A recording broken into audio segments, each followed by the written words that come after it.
श्रीगणपते नमः। परमात्मने नमः। श्रीगुरुचरणकमलेभ्यो नमः। लुप्ते दिव्यपथे कलौ कलुषिते श्रीकामरूपे स्वयं देव्यालोकितनेत्रागमकुले दीक्षायशो मोहिमा आमोस्यायवत्सते तकमा साम्राज्यते दीक्षायुतो जातो धर्मकृपेयकेशमकर श्रीनिग्रहाख्यो मग शरणकवचे कुलाचिततनुर् दण्डश्च गच्छेतरे वामे कर्परकं त्रिखण्डसुधया श्रीश्रीकिरीटं केयूराङ्गदकुण्डलैर्विलसितः सधर्मसिंहासने स्थित्वा भूतलधूतनेत्रपर श्रीनिग्रहे श्रीसुत श्रीगुरुचरणकमलेभ्यो नमः। नारायण। नमो व्रातपतये नमो गणपतये नमः प्रमथपतये नमस्तेऽस्तु लम्बोदरायैकदन्ताय विघ्नविनाशिने शिवसुताय श्रीवरदमूर्तये नमः। बाह्यान्तरकलामध्ये भाण्डब्रह्माण्डचारिणीं वेश्यदां त्रिगुणातीतां वन्दे निग्रहकारिणीं दुकूलचौरं नवनीतचौरं श्रीराधिकाया हृदयस्य चौरम् अनेकजन्मार्जितपापचौरं चौराग्रगण्यं पुरुषं प्रपद्ये वंशीविभूषितकरान्नवनीरदाभात् पीताम्बरादरुणबिम्बफलाधरोष्ठात् पूर्णेन्दुसुन्दरमुखादरविन्दनेत्रात् कृष्णात् परं किमपि तत्त्वमहं न जाने। सशङ्खचक्रं सकिरीटकुण्डलं सपीतवस्त्रं सरसीरुहेक्षणं सहारवक्षस्थलकौस्तुभश्रियं नमामि विष्णुं शिरसा चतुर्भुजं। नमो देव्यै महादेव्यै शिवायै सततं नमः। नमः प्रकृत्यै भद्रायै नियताः प्रणतास्मताम्। तव तत्त्वं न जानामि कीदृशोऽसि महेश्वर यादृशोऽसि महादेव तादृशाय नमो नमः। नक्षत्रग्रहताराणामधिपो विश्वभावनः तेजसामपि तेजस्वी द्वादशात्मन्नमोऽस्तु ते। अज्ञानतिमिरान्धस्य ज्ञानाञ्जनशलाकया चक्षुरुन्मीलितं येन तस्मै श्रीगुरवे नमः। नारायणं नमस्कृत्य नरं चैव नरोत्तमं देवीं सरस्वतीं व्यासं ततो जयमुदीरयेत्। प्रेम से बोलिए आनंदकंद भगवान की जय। भगवान नाम संकीर्तन करें। श्री कृष्ण गोविंद हरे मुरारे हे नाथ नारायण वासुदेव। श्री कृष्ण गोविंद हरे मुरारे हे नाथ नारायण वासुदेव। श्री कृष्ण गोविंद गोविंद हरे मुरारे, हे नाथ नारायण वासुदेव, श्री कृष्ण हरे मुरारे, हे नाथ नारायण वासुदेव। श्री कृष्ण गोविंद हरे मुरारे, हे नाथ नारायण वासुदेव, श्री कृष्ण गोविंद हरे मुरारे, हे नाथ नारायण वासुदेव। श्री कृष्ण गोविंद हरे मुरारे, हे नाथ नारायण वासुदेव, श्री कृष्ण गोविंद हरे मुरारे, हे नाथ नारायण वासुदेव। प्रेम से बोलिए आनंद कंद भगवान की जय। उपस्थित श्रद्धालु श्रोतागण, आज से कुछ काल पूर्व हमारे पास श्री गोविंद धाम के धर्माधिपति स्वामी जी का फ़ोन आया था। इनके अत्यंत कृपापात्र शिष्य श्री वैकुंठदास जी का गोलोक गमन असमय हो गया, जिसके कारण स्वामी जी के हृदय में बहुत पीड़ा थी। करुणा के कारण इनका हृदय व्यथित था और अपने उस प्रिय शिष्य के सद्गति के निमित्त इन्होंने बहुत से धर्मानुष्ठान इत्यादि भी किए और एक चिंतन किया कि कुछ दिनों का भगवत गीता के अंतर्गत भगवान श्री कृष्ण ने जो भक्ति योग पर उपदेश किया है उससे संबंधित विषय पर व्याख्यान हो। बीच में बहुत कुछ विघ्न बाधाएं भी इनको अन्य तत्वों की ओर से प्राप्त हुई, किंतु ठीक है। श्रेयांसि बहुविघ्नानि भवन्त्येव पुनः पुनः। श्रेष्ठ कार्य में कलयुग विघ्न डालता है। अब तो भारत की वो स्थिति हो गई है कि गौ माता का शुद्ध दुग्ध खोजना पड़ता है, लेकिन मदिरा खोजने की अब विषय नहीं रह गई, वो कहीं भी मिल जाती है। तो जिस युग में जिसका बाहुल्य होता है उसकी सहजता भी होती है। सत्ययुग में धर्म का बाहुल्य है तो धर्म की सहजता है, सुलभता है। कलियुग में धर्म का बाहुल्य नहीं है तो उसका अभाव भी, उसकी दुर्लभता भी देखने को मिलती है। कलियुग में सर्वाधिक अवगुण होने के बाद भी, अन्य गुणों की तुलना में, अन्य युगों की तुलना में सर्वाधिक अवगुण होने के बाद भी एक गुण है। राजा परीक्षित का प्रसंग स्मरण करेंगे यहाँ पर। राजा परीक्षित को भगवान के अत्यंत प्रिय भक्त उद्धव जी ने यह कहा था, कलि निग्रह आचर। स्वामी जी ने निग्रह संप्रदाय के विषय में कुछ बातें कही थी। नियंत्रण के अर्थ में, दमन के अर्थ में, संतुलन के अर्थ में, अनुशासन के अर्थ में निग्रह शब्द का प्रयोग किया जाता है, बहुवर्थक प्रयोग होता है। तो राजा परीक्षित ने कलियुग का निग्रह करने का आदेश प्राप्त किया उद्धव जी से। क्यों? भगवान के वंश में उत्पन्न वज्रनाभ को श्रीमद् भागवत की कथा सुनाने के लिए जब उद्धव जी प्रस्तुत हुए तो उनको लगा कि कलियुग विघ्न उत्पन्न करेगा। 3 तत्वों की आवश्यकता होती है कथा के लिए, वक्ता, श्रोता और एकाग्रता।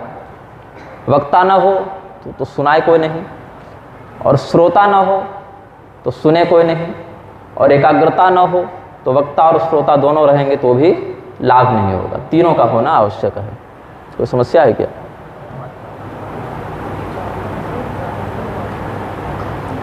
श्रोता, वक्ता और एकाग्रता, तीनों की समुपलब्धता होने पर ही व्याख्यान सार्थक होता है।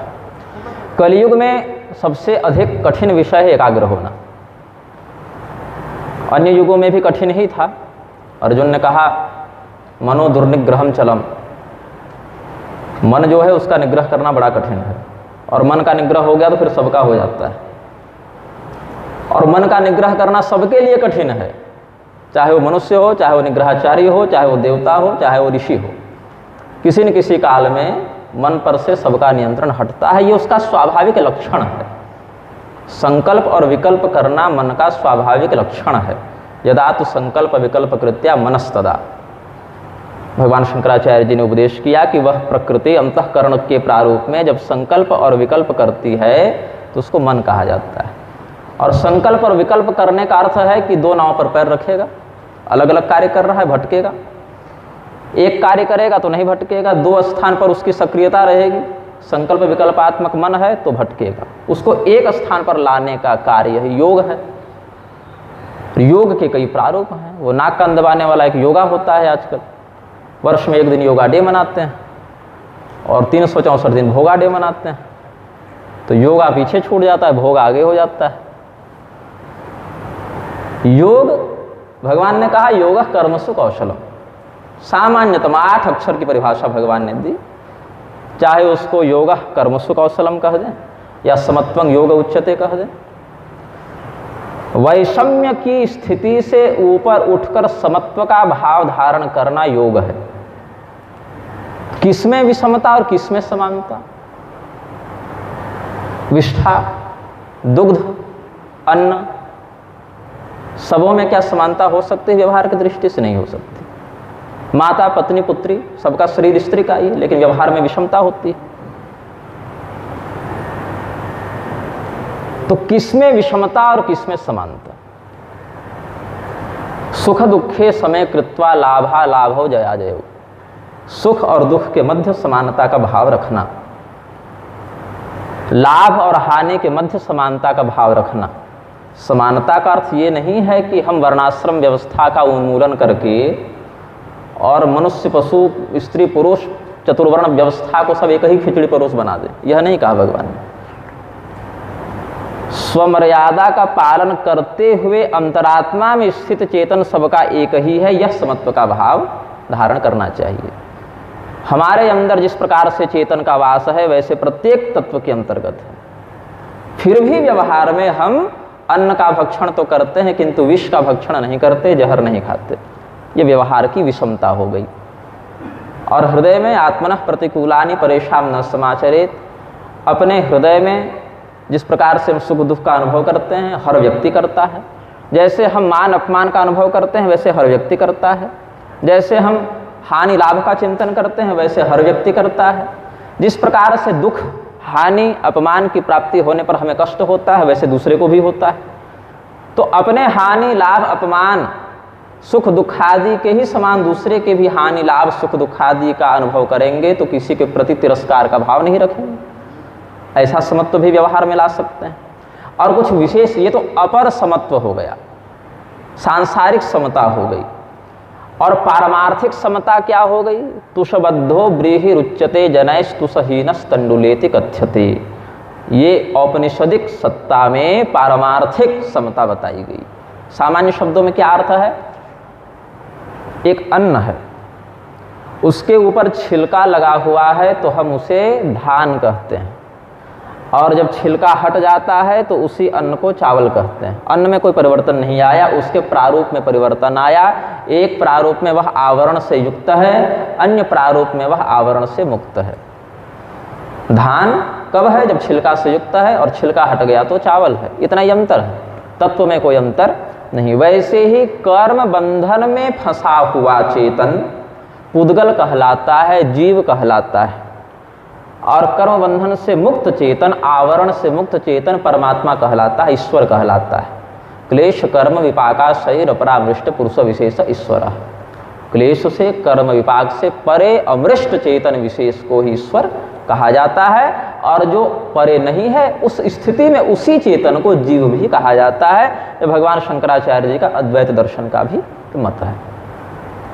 निग्रह संप्रदाय भी अद्वैत दर्शन प्रधान है। अब अद्वैत और द्वैत, इस पर अलग अलग काल में आचार्य गणों ने अपना मत प्रस्तुत किया है। सबों का उद्देश्य एक था, किसी भी प्रकार से कर्मानुबंध में फंसे हुए जीव समुदाय को परमात्म तत्व की ओर लाना। यही आचार्यों का उद्देश्य रहा है। आचार्यों का अवतरण इस पृथ्वी पर न गाड़ी खरीदने के लिए होता है, न बंगला बनाने के लिए, न मठ बनाने के लिए, न पंडाल में शिविर लगा के दीक्षा देने के लिए होता है। ये उनका उद्देश्य नहीं है। ये व्यापार बुद्धि आचार्यों के लिए न शोभनीय है और न इसके लिए उन्हें आचार्य पद का गौरव प्रदान किया जाता है। आचिनोति शास्त्राणि, खदान है, खान है, माइनिंग हो रही है, स्वर्ण इत्यादि बहुमूल्य वस्तुओं की खदान है, उससे जो तत्व निकल रहा है अयस्क के रूप में वो शुद्ध स्वर्ण नहीं होता, उसको सुधारना पड़ता है, शोधित करना पड़ता है। उसमें जो अशुद्धि है, अन्य धातुओं का जो मिश्रण है, गंदगी है, उसको हटाते हैं, फिर उसको विधिपूर्वक शोधित करते हैं। अपने काम का निकाल लिया, बाकी फेंक दिया। ऐसे ही इस संसार में शास्त्र भी हैं, पाप भी है, अधर्म भी है, संतोष भी है, लोभ भी है। तो विविध प्रकार की भावना और विविध प्रकार के वाक्यों में जो संसार मोहित हो रहा है, उसमें से धर्मशास्त्र के संबंधित वाक्यों का चयन करके, चुनकर, अपने काम का विषय निकालकर, जिससे हमारा कल्याण हो, ऐसे धर्मशास्त्रीय वाक्यों को चुनकर आचरण करने वाला और अपने में आस्थावान लोगों से आचरण करवाने वाला व्यक्ति आचार्य कहलाता है। धर्मशास्त्रीय वाक्यों को चयन करके, अब चयन का अर्थ ये नहीं कि अपने मतलब का चुन लिया और जहां लगा कि ये तो हमारे विरुद्ध जा रहा है उसको कह दिया मिलावटी है, प्रक्षिप्त है, नकली है, वैसा नहीं। यथावत चयन करके, यथावत ग्रहण करके आचरण करने वाला और अपने शिष्यों से आचरण करवाने वाला सज्जन ही आचार्य कहलाता है। भगवान श्री कृष्ण जब श्रीमद् भगवत गीता का उपदेश प्रारंभ नहीं किए थे, अर्जुन से केवल वार्ता चल रही थी कि देखो भाई, हम तो अपने महल में द्वारिका में विश्राम कर रहे थे। भगवान क्या कर रहे थे? विश्राम कर रहे थे। कौरव और पांडव दोनों पक्षों से युद्ध करने के लिए पूरे विश्व के राजाओं की सेना एकत्र हो रही थी।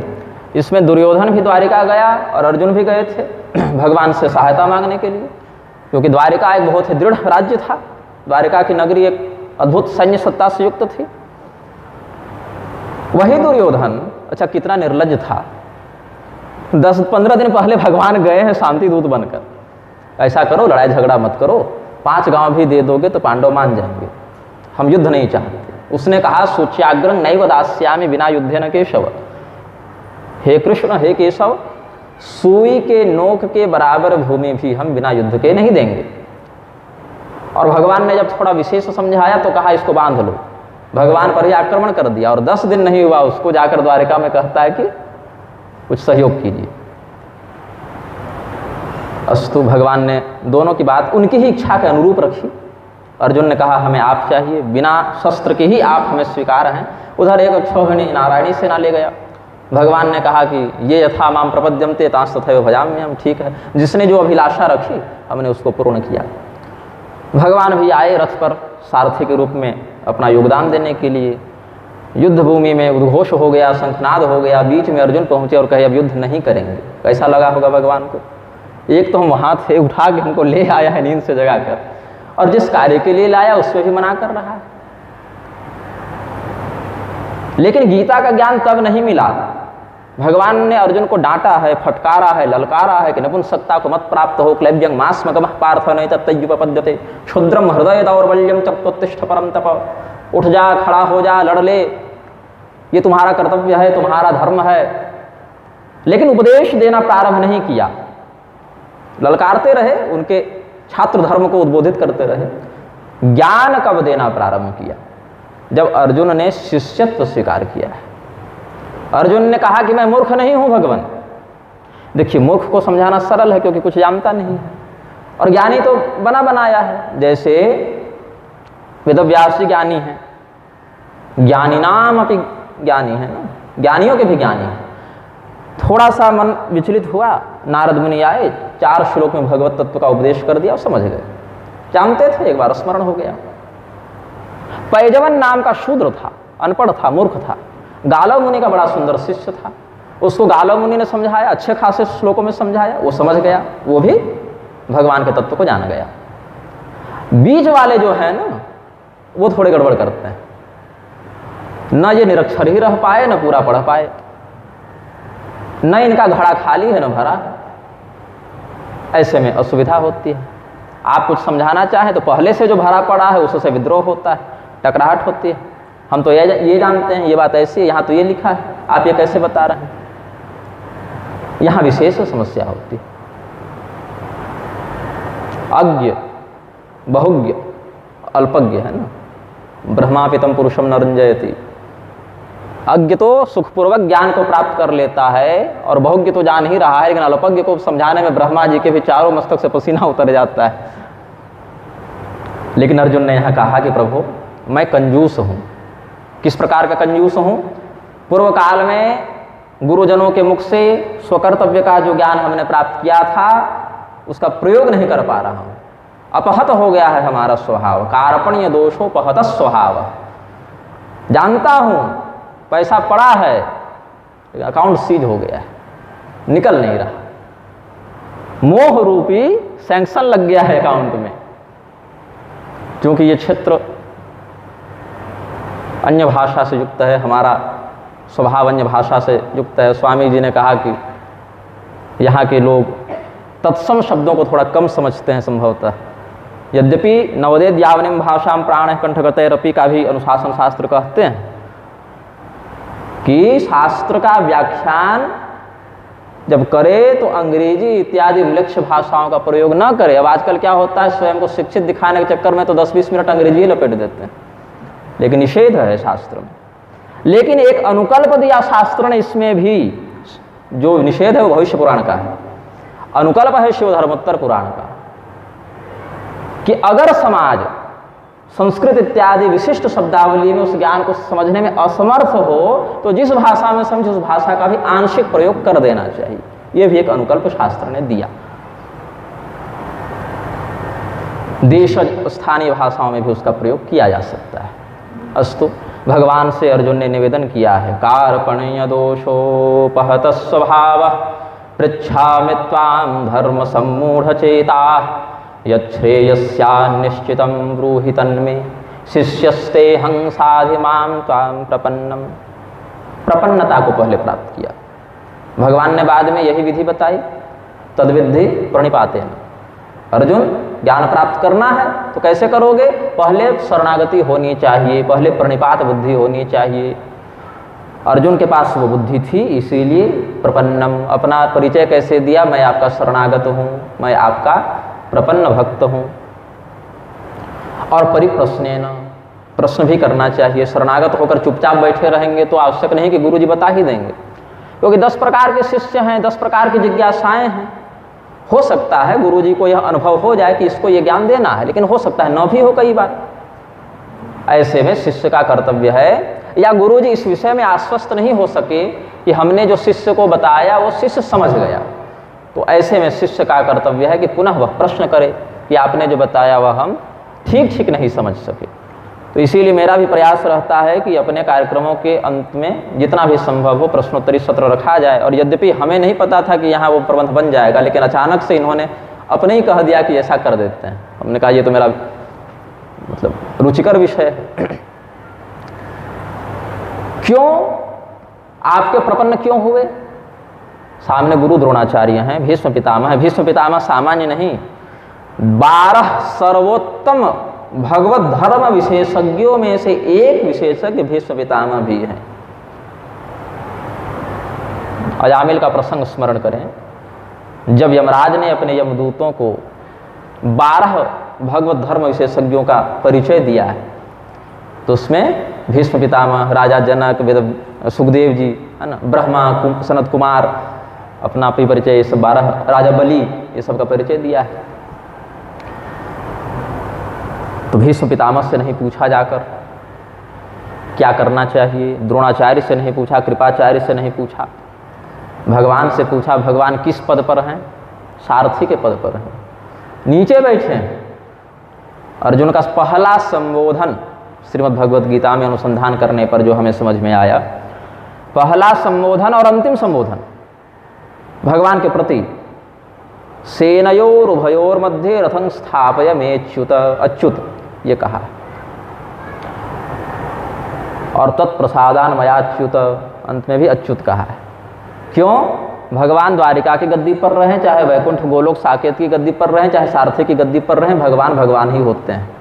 उनकी महिमा ऊपर नीचे नहीं होती।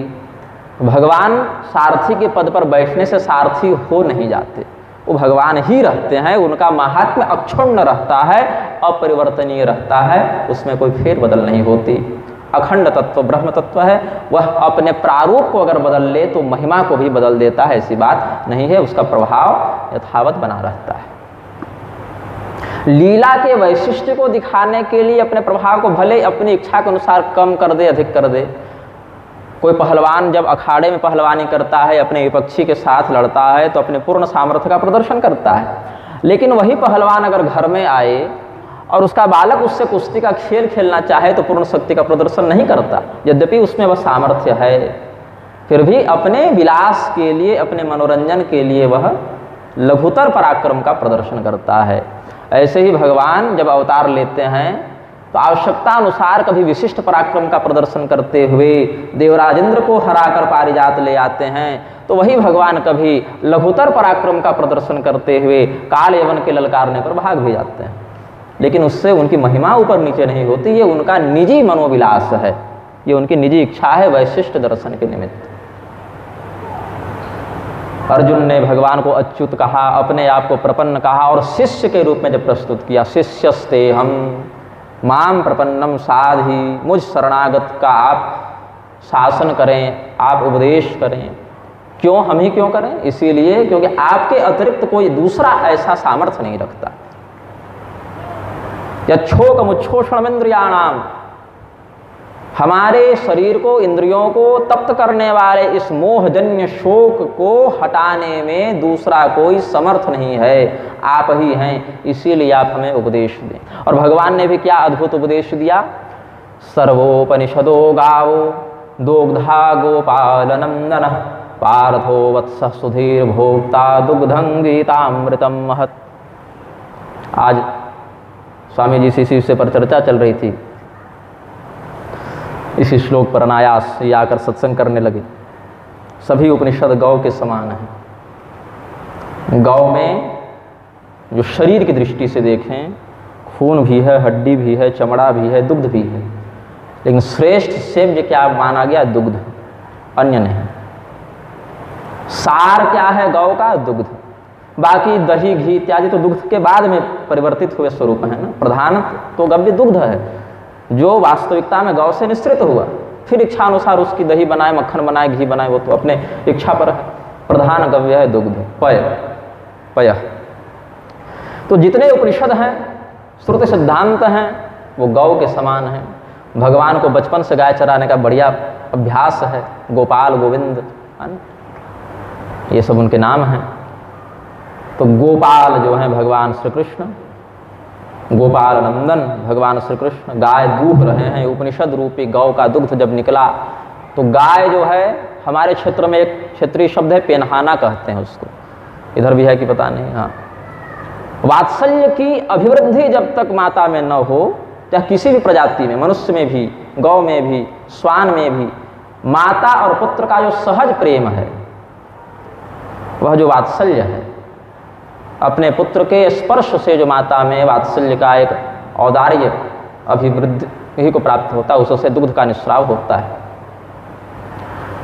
अच्छा, वहीं पर अगर जोंक को लगा दें स्तनों में तो दूध नहीं पिएगा, वो खून पिएगा। जोंक को अगर गौ के या किसी माता के स्तनों में लगा दिया जाए तो दुग्ध का पान नहीं करता, क्योंकि दुष्ट है। इसी प्रकार से गीता अगर दुर्जन को दे दी जाए तो वो भी सदुपयोग नहीं कर सकता उसका। अब आजकल क्या है, बहुत से लोग गीता बांटते चल रहे हैं, है ना, इस्कॉन वाले अधिक करते हैं, गीता बांटे चल रहे हैं। भगवान ने स्वयं मना किया, भैया मत बांटना, तुम्हारे लिए बताया है अर्जुन, सबके लिए नहीं बताया है। अच्छा, दूसरे को बताने की इच्छा हो तो बताना, लेकिन कम से कम देख तो लेना कि सामने वाला योग्य है कि नहीं। भगवान ने जब अर्जुन को गीता दी तो इधर 7 अक्षौहिणी, उधर 11 अक्षौहिणी, 18 अक्षौहिणी सेना खड़ी थी। एक अक्षौहिणी में 21,870 हाथी, 21,870 रथ, 65,610 घोड़े, 1,09,350 पैदल सैनिक होते हैं। एक में 18 अक्षौहिणी खड़ी हैं। किसने सुना गीता ज्ञान को? 4-5 लोगों ने सुना। एक तो अर्जुन सुने, क्योंकि भगवान ने उनको वह अधिकार दिया कि वो सुन सके। एक संजय सुन सके, क्योंकि वो वेदव्यास जी की कृपा से दिव्य दृष्टि प्राप्त कर चुके थे, वो भी उनकी दिव्य कृपा थी, इसीलिए अपने सामर्थ्य से नहीं। प्रकाशम वा दिवा वा यदिवानिशि मनसा चिंतितमपि सर्वं वेत्स्यति संजय। सामने घटित घटना हो या परोक्ष की घटना हो, दिन की घटना हो, रात्रि की घटना हो, मन में सोची घटना हो, महाभारत क्षेत्र का कोई व्यक्ति कुछ भी कर बैठे, सोच बैठे, सब संजय जान जाएंगे। ये वरदान वेदव्यास जी ने दिया था, तो वो सुन लिए। अपने हनुमान जी झंडे पर हैं, वो सुन लिए। पहला भाष्य उन्होंने ही लिखा, पराशर संहिता के अनुसार भगवान श्री कृष्ण के उपदिष्ट गीता ज्ञान पर पहला भाष्य और लघुतर भाष्य, पैशाच भाष्य हनुमान जी ने लिखा। वो बर्बरीक सुने, जिनको खाटू श्याम कहते हैं, क्योंकि वो भी दिव्य दृष्टि से युक्त थे। भीष्म पितामह पूरा नहीं सुन सके, लेकिन आप श्रीमद् भागवत की भीष्म स्तुति का अनुसंधान करें गंभीरता से, उसमें एक पंक्ति आई कि मोहग्रस्त अर्जुन को आपने उपदेश देकर छात्र धर्म में युक्त किया। मतलब उनको पता था कुछ चल रहा है, क्योंकि भगवान के वो दिव्य 12 महान भागवतों में आते हैं, तो उनको पता था कुछ चल रहा है। सार तो जान ही रहे थे, लेकिन बाकी कहाँ सुन पाए वह गीता ज्ञान। युधिष्ठिर, धर्मराज युधिष्ठिर नहीं सुन पाए। जिस रूप में अर्जुन ने सुना, उस रूप में धर्मराज युधिष्ठिर ने नहीं सुना, लेकिन अर्जुन ने सुना। क्यों? अनन्य भक्ति की दृढ़ता को प्राप्त कर लेने से अर्जुन ने विश्वरूप भी देखा, ज्ञान को भी प्राप्त किया। भक्त्या त्वनन्यया शक्य अहमेवं विधोर्जुन। अर्जुन को दृढ़ अनन्य भक्ति की संसिद्धि थी, इसीलिए दुर्लभतम श्रेयस की प्राप्ति उनको सहजता से हो गई। और क्या कहा भगवान ने, किसको दो यह गीता ज्ञान? इदं ते, तुम्हारे लिए तो है अर्जुन, तुमको दे दिया। आगे के लिए क्या है परंपरा, क्यों नहीं देना चाहिए, इसका रहस्य भगवान बता चुके थे। 4 अध्याय का अनुशीलन कीजिएगा तो मिलेगा। एवं परंपरा प्राप्तम एवं राजर्षयो विदुः स काले नेह महता योगो नष्टः परम तप। अनधिकारी के हाथ में दोगे, अगला नष्ट कर देगा, इसीलिए मत दो। अनधिकारी के हाथ में जाने पर शास्त्र अपने स्वरूप को छिपा लेते हैं, अधिकारी के उपलब्ध होने पर वही शास्त्र अपने स्वरूप को पुनः प्रकट कर देते हैं। शास्त्र अखबार नहीं है ना कि आपने छापा और 2 रुपये में खरीद कर पढ़ा और उसी में कचौड़ी लपेट कर खाया और फेंक दिया। ये शास्त्र नहीं है, वो शब्द ब्रह्म हैं, परमात्मा के वाङ्मय विग्रह हैं। रामायण, महाभारत, उपनिषद, गीता, भागवत, पुराण, ये सब भगवान के दिव्य विग्रह। तुलसी, शालग्राम, धात्री, गंगाजल, ये सब में कोई भेद नहीं है। ये हमारी दृष्टि में केवल अलग अलग स्वरूप में प्रकाशित होने वाले एक परमात्मा है। हमारे ही शरीर में अलग अलग आकृतियां हैं, अंग की दृष्टि से अलग अलग आकृतियों वाले अंगों से अलग अलग कार्य कर रहे हैं, लेकिन है सर्वत्र। हमारा ही शरीर, ऐसी बुद्धि रखती है। उसी प्रकार से यह सब कुछ अलग अलग शास्त्र के रूप में, अलग अलग तीर्थ के रूप में, अलग अलग देवस्वरूपों के रूप में वही परमात्मा प्रकाशित हो रहे हैं। ऐसा चिंतन करना चाहिए। उसमें किसी एक स्वरूप को, एक ग्रंथ को, एक मंत्र को केंद्र में रखकर उपासना की जाती है, और उसी एक मंत्र, देवता, ग्रंथ के आश्रय से व्यक्ति सब कुछ प्राप्त कर लेता है। अन्य देवताओं की प्रसन्नता भी उसी एक मंत्र, ग्रंथ, शास्त्र, देवता से हो जाती है। मुख भोजन करता है, उदर उस भोजन को पचाता है, लेकिन ऊर्जा पूरे शरीर को प्राप्त होती है। और पूरे शरीर में कहीं एक स्थान पर भी चोट हो तो पूरा शरीर अस्वस्थता का, बेचैनी का, कष्ट का अनुभव करता है, क्योंकि मन तो एक ही है ना। जिस मस्तिष्क से सब नियंत्रित हो रहा है वो तो एक है, जिस परमात्मा से सब नियंत्रित हो रहा है वो एक है। इसीलिए किसी भी देव स्वरूप की अवहेलना, किसी भी शास्त्र की अवहेलना, किसी भी तीर्थ की अवहेलना से सबों का अपमान होता है, सबों की अवहेलना होती है, ऐसा समझना चाहिए। तो भगवान ने कहा, इदं ते ना तपस्काय ना भक्ताय कदाचन न चा शुश्रूषवे वाच्यम न च माम योग्य सूयति। 4 लोगों को यह गीता का ज्ञान नहीं देना चाहिए। अतपस्क व्यक्ति के लिए यह ज्ञान मैंने नहीं बताया है। अतपस्क का अर्थ है जिसने अपने जीवन में तपस्या का आचरण नहीं किया। तपस्या का अर्थ ये नहीं कि शंभू के समान जंगल चले गए और उल्टा टंग के धुआं पीने लगे, वैसी तपस्या नहीं। अपने वर्ण के अनुसार, अपने आश्रम के अनुसार, अपने स्त्री पुरुषादि लिंगगत विभाजन के अनुसार सबों के लिए तपस्या के अलग अलग प्रकार बताए गए हैं। बहुत से मंत्र केवल ब्राह्मण जप सकते हैं, बहुत से मंत्र केवल क्षत्रिय, बहुत से केवल वैश्य, बहुत से केवल शूद्र, बहुत से केवल स्त्रियां, बहुत से केवल पुरुष, बहुत से केवल सन्यासी, जैसे दशारण मंत्र इत्यादि हम लोग नहीं जप सकते। सन्यासी में भी जो त्यागात्मक सन्यासी हैं वो नहीं जप सकते, केवल दंड सन्यास वाले जप सकते हैं। दंड संन्यास वाले भी 12 वर्षों तक ही जप सकते हैं, उसके बाद केवल यतिनाम प्रणवे रहते हैं, केवल ओंकार बच जाता है। तो उसमें भी उत्तरोत्तर क्रम से मंत्र विन्यास बदलता है। लेकिन आजकल क्या है, फैशनबाजी के चक्कर में टीवी पर यूट्यूब पर देख लिया, वहीं से मंत्र भी ले लिया, वहीं से सब करने लगे, उसी से फैशन बढ़ गया। ऐसे नहीं, मननम विश्व संतराणम, जिसके मनन से विश्व की रक्षा होती हो, विश्व में आप हैं, आपकी भी रक्षा होती हो, वह मंत्र है। वो मंत्र वाल्मीकि जी के लिए मरा भी हो सकता है और शबरी जी के लिए राम भी हो सकता है ना। काम उसको करना है। हाँ, लेकिन अधिकार से अगर मंत्र का जप करोगे अवश्य उसके उत्तम फल से लाभान्वित तो होगे, और अनधिकार पूर्वक करोगे तो वही मंत्र अपने प्रयोक्ता का विनाश भी कर देता है। अनधिकृत रूप से अब दूध भी श्वेत वर्ण का दिख रहा है, फिनाइल भी श्वेत वर्ण का दिख रहा है, दूध की जगह फिनाइल पी जाएंगे तब क्या होगा? विपरीत प्रभाव करेगा ना। दोनों सफ़ेद ही दिख रहे हैं, दोनों को नीचे गिराएंगे तो बहेंगे, तरल हैं। बाहर से सामान्य दृष्टि से बोतलें बंद है तो एक ही जैसा दिख रहा है, खोलेंगे तो गंध से अंतर पता चलेगा। और जिसने कभी ना उसके गंध का अनुभव किया हो वो क्या समझेगा? जिसने गंध का अनुभव किया वो समझ जाएगा कि क्या अंतर है, लेकिन जिसके लिए दोनों नया विषय है वो क्या करेगा? भ्रमित होगा। इसीलिए वहाँ पर अनुभवी की आवश्यकता है, और वही अनुभवी यहाँ पर आचार्यगण होते हैं, गुरुजन होते हैं। तो सामान्य तपस्या का भगवान ने संकेत किया पहले। भक्ति बिना तपस्या के नहीं आती, सोते जागते भक्ति नहीं आती। भक्ति दुर्लभ है, भक्ति अत्यंत दुर्लभ है, बिरला कोई भक्त हो पाता है। और यहाँ पर पहले लोग भक्त ही हो जा रहे हैं। कलयुग में जो है ना, अभक्त कोई नहीं है और मूर्ख कोई नहीं है, सब भक्त हैं, सब ज्ञानी हैं। कम से कम मान तो स्वयं को ही रहे हैं। हम भी मान रहे हैं, आप भी मानते होंगे। अब कौन कितना है ये परमात्मा जाने, जो सबके हृदय में बैठे हुए हैं। तो भगवान ने कहा गीता के 17वें अध्याय में, पहले कहा तपस्या का आचरण करो, देवद्विज गुरु प्राज्ञ पूजनम शौचमार्जवम ब्रह्मचर्य महिंसा च शारीरं तप उच्यते, अनुद्वेग करं वाक्यम सत्यं प्रियहितं च यत् स्वाध्यायाभ्यसनं चैव वाङ्मयं तप उच्यते, मनः प्रसाद सौम्यत्वं मौनमात्म विनिग्रह भाव संसिद्धिरित्येतत् तपो मानसमुच्यते। शरीर से होने वाली तपस्या, शरीर अस्वस्थ है, पड़े हुए हैं, बीमार हैं, तो मन से करो तपस्या, वाणी से करो तपस्या। वाणी भी साथ नहीं दे रही, मन से करो तपस्या। जिस अवस्था में जहाँ भी शारीरिक रूप से, मानसिक रूप से, वाचिक रूप से कोई भी क्रिया व्यक्ति कर रहा है, वहाँ पर ही तपस्या का आप लाभ ले सकते हैं। देवताओं की पूजा, अपने से श्रेष्ठ ब्राह्मण, गुरुजन, पुरोहित इत्यादि का समादर, कुल वृद्धों का समादर, प्राज्ञ जन, विवेकी जनों का समादर, पवित्रता का, शारीरिक पवित्रता का व्यवहार। अब लोग कहते हैं कि मन शुद्ध होना चाहिए, यहाँ शरीर शुद्धि तक का होश नहीं है अगले को। मन पहले निर्मल हो जा रहा है। शरीर को निर्मल करना मन को निर्मल करने से अधिक कठिन है क्या?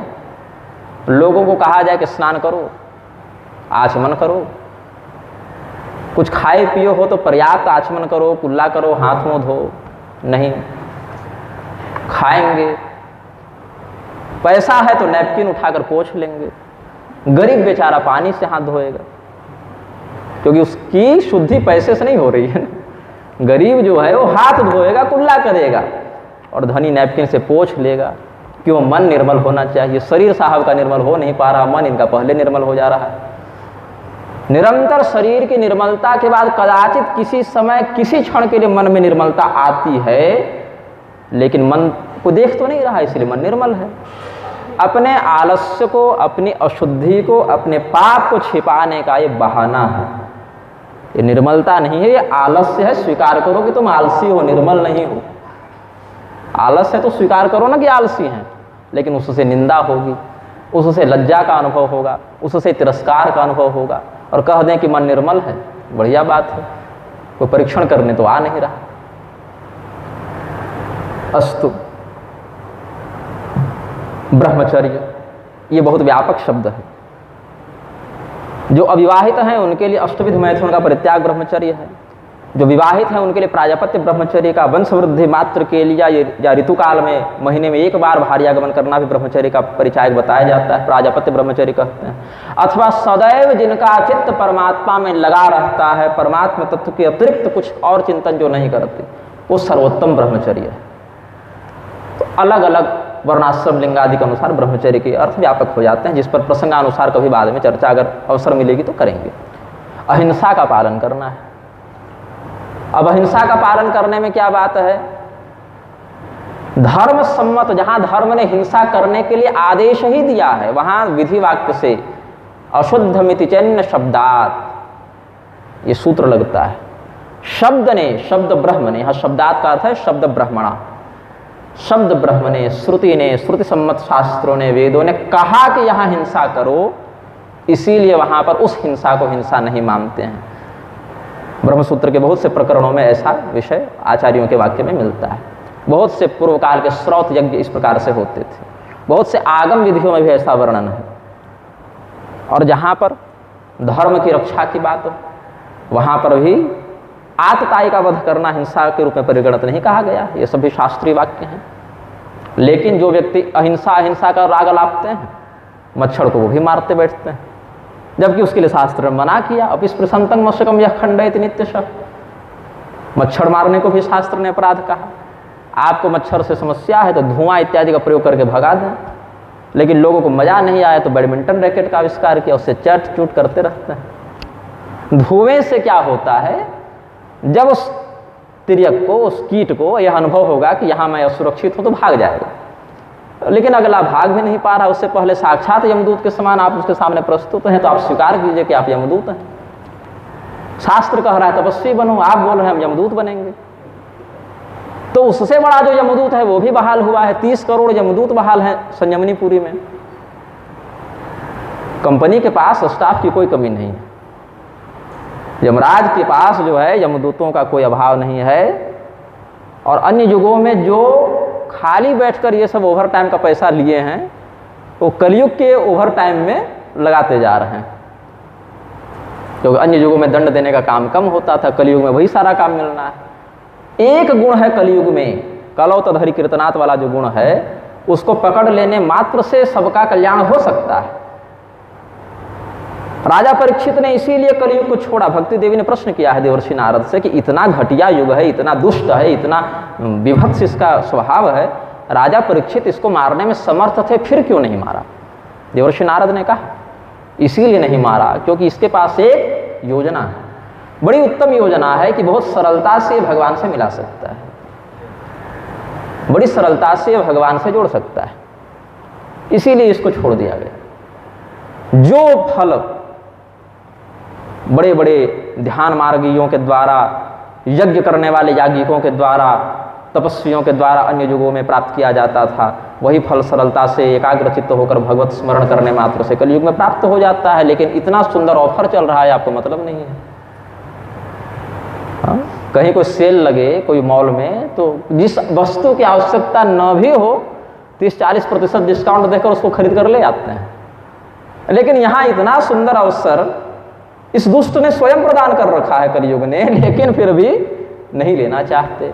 तो ये हमारा हतभाग्य होना है, सौभाग्य नहीं है, दुर्भाग्य है। तो अलग अलग प्रकार से कायिक वाचिक मानसिक तपस्या, मन से किसी के अहित का चिंतन नहीं करना। अभी 10-15 दिन पहले किसी व्यक्ति ने किसी कारण हमारे ऊपर बहुत प्रकार के लांछन लगाए सोशल मीडिया में, हमने कोई उत्तर नहीं दिया। कल रात को 2 बजे उनका संदेश आया कि हमसे गलती हो गई, क्षमा कर दें। उन्होंने कहा ठीक है, कर दिया। तो समाज आपको 10 तरह की बातें कहेगा, और हर युग में कहा गया, हर प्रकार से कहा गया। अब ये आप पर है कि आप कितने उसको स्वीकार करते हैं, कितना छोड़ते हैं। मैं ये नहीं कहता मुझे क्रोध नहीं आता, काम नहीं आता, लोभ नहीं आता। काम क्रोध लोभ से सब पड़े हैं। हाँ, ये कह सकते हैं आपके जितना नहीं आता। और इसका कारण क्या है कि मैं निरीक्षण करता रहता हूं अपने वृत्तियों का। अगर मैं 100 काम कर रहा हूं तो 10 काम भले काम क्रोध लोभ से युक्त होकर हो, लेकिन 90 काम में तो अपनी वृत्ति दृढ़ है कि हाँ ये देखो इसमें गड़बड़ जा रही है बात, इसको नियंत्रित रखो।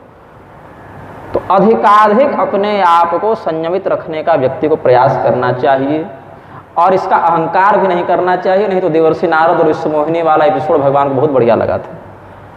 भगवान जब आपका अहंकार तोड़ने पर आते हैं तो बहुत बढ़िया से तोड़ते हैं, और हर व्यक्ति किसी न किसी मामले में इसका अनुभव करता है। अगर वह भगवान के प्रति श्रद्धा रखता है तो इस कृपा का अनुभव करता है। अहंकार तोड़ने की भी एक कला भगवान की बड़ी सुंदर है। अर्जुन का, सत्यभामा जी का, गरुड़ जी का, सबका अहंकार किसी न किसी काल में भगवान ने बड़ी सुंदर लीलाओं के माध्यम से तोड़ा है। न चाशुश्रुषवे वाच्यम न च माम योभ्य सूयति। गीता का ज्ञान उसे भी नहीं दिया जाए जो सुनने की इच्छा न रखता हो, गाड़ी रोक कर हेलमेट खोल के और गीता पकड़ा दो, वैसा भी भगवान ने नहीं कहा। वो खड़े खड़े लघुशंका करके आ रहा है, गुटखा थूका है, उसको तुम गीता पकड़ा रहे हो, और उसको भी श्रद्धा युक्त चित्त से नहीं वो ग्रहण कर रहा है कि अरे अब दे रखें तो कहाँ रखें, वो भी अलग से देख रहा है कि डिक्की में जगह है कि कहाँ रखें इसको। और न चमाम योभ्य सूयति, जो हमारे प्रति, भगवान कहते हैं कि जो हमारे प्रति द्वेष बुद्धि रखे, ऐसे व्यक्ति को भी यह नहीं देना चाहिए। बीच में अभक्त को भी देने का निषेध किया, लेकिन उस पर हम अभी चर्चा नहीं कर रहे हैं, क्योंकि 4 दिन उसी पर बोलना है। भक्त और अभक्त पर ही यह व्याख्यान सत्र आयोजित किया गया है, तो उस पर बोलना ही है। भगवान भक्ति योग का उपदेश करते हैं। योगश्चित्त वृत्ति निरोध, यहाँ जो अष्टांग योग आचार्य पतंजलि ने उपदिष्ट किया, योगश्चित्त वृत्ति निरोध, अपने चित्त वृत्तियों का निरोध, निग्रह, नियंत्रण योग कहलाता है।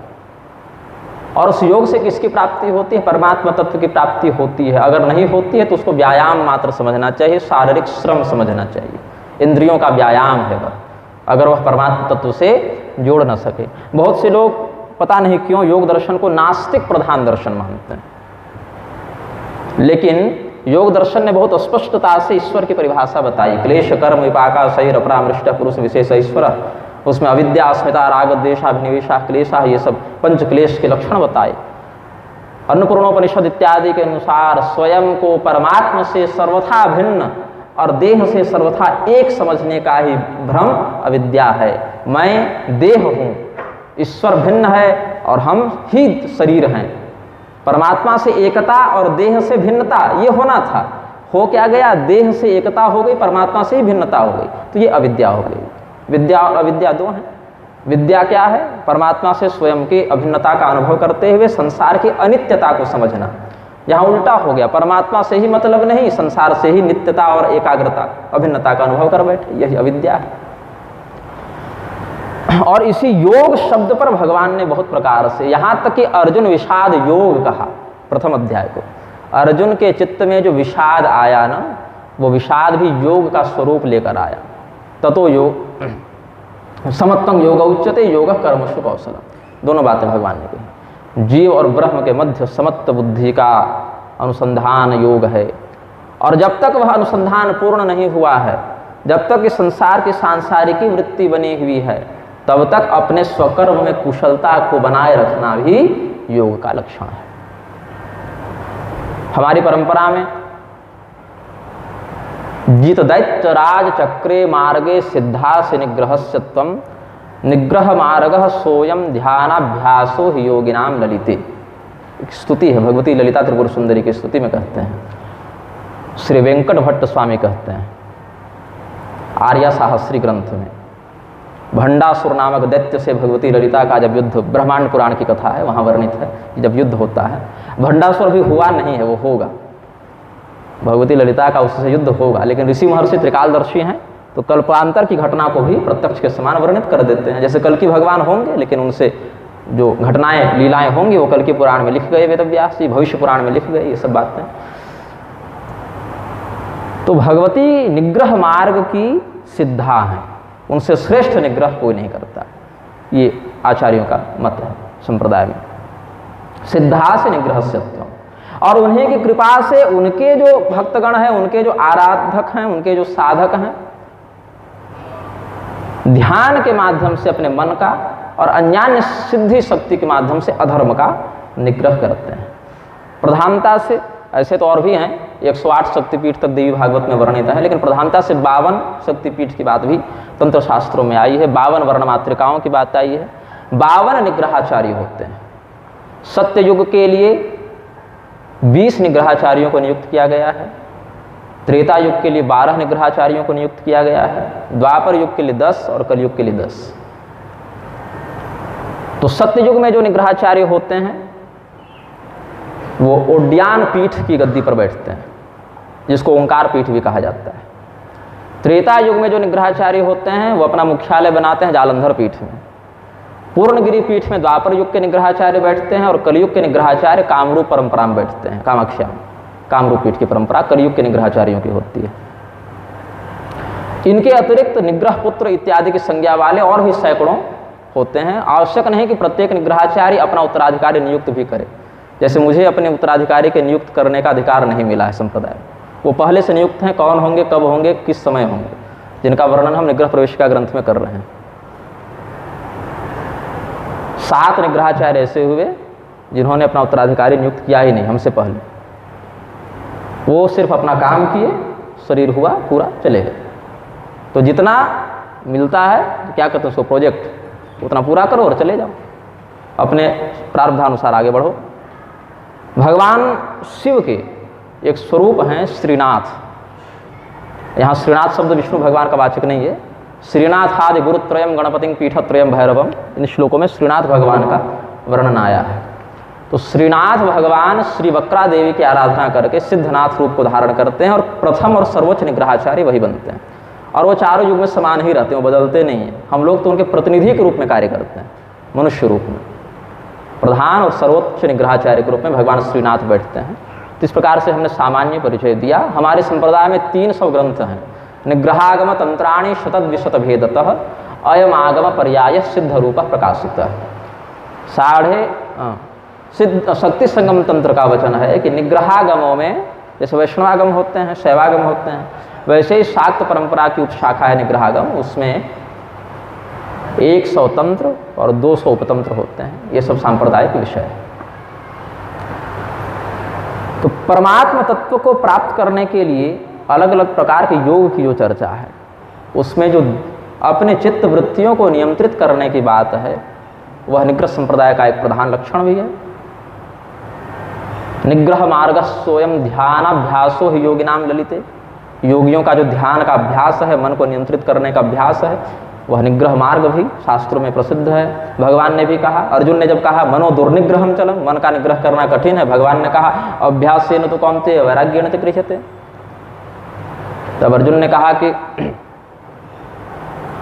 उसका निग्रह हम वायु के समान, जैसे मुट्ठी में वायु को पकड़ लें, तो स्याम निग्रह मन्य वायु सुदुष्करम। तो भगवान ने कहा ये बात तो सत्य है, मनो दुर्निग्रहम चलम है, लेकिन अभ्यास से न तो कौनतेय वैराग्येण च गृह्यते।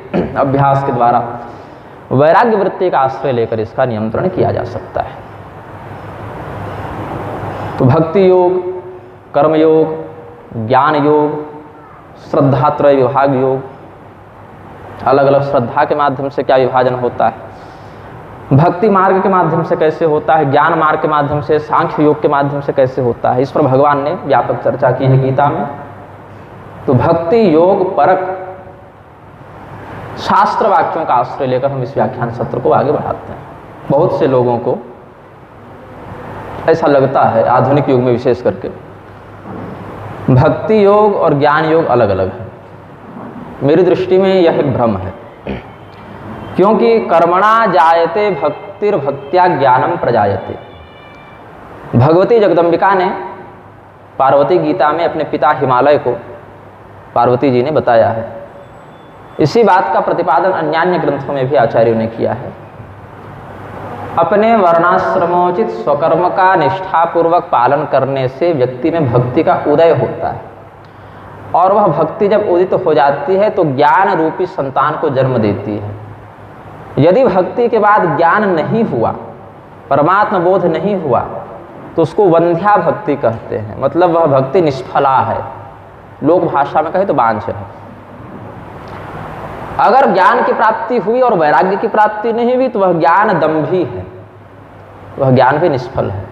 ज्ञान भी वैराग्य के साथ युक्त होकर ही पूर्ण होता है। नारद देवर्षि जी के पास भक्ति देवी ने अपना कष्ट निवेदित किया। उत्पन्ना द्रविड़ेशाहम वृद्धि कर्नाटके गता क्वचिन क्वचिन महाराष्ट्रे गुरुजरे जीर्णतांगता। तो महाराष्ट्र में जो भक्ति है, महाराष्ट्र में ये मेरा पहला व्याख्यान है। ऐसे आया तो 2-3 बार हूँ, लेकिन व्याख्यान के लिए पहली बार आया हूँ। और इधर की सबसे बड़ी समस्या क्या है,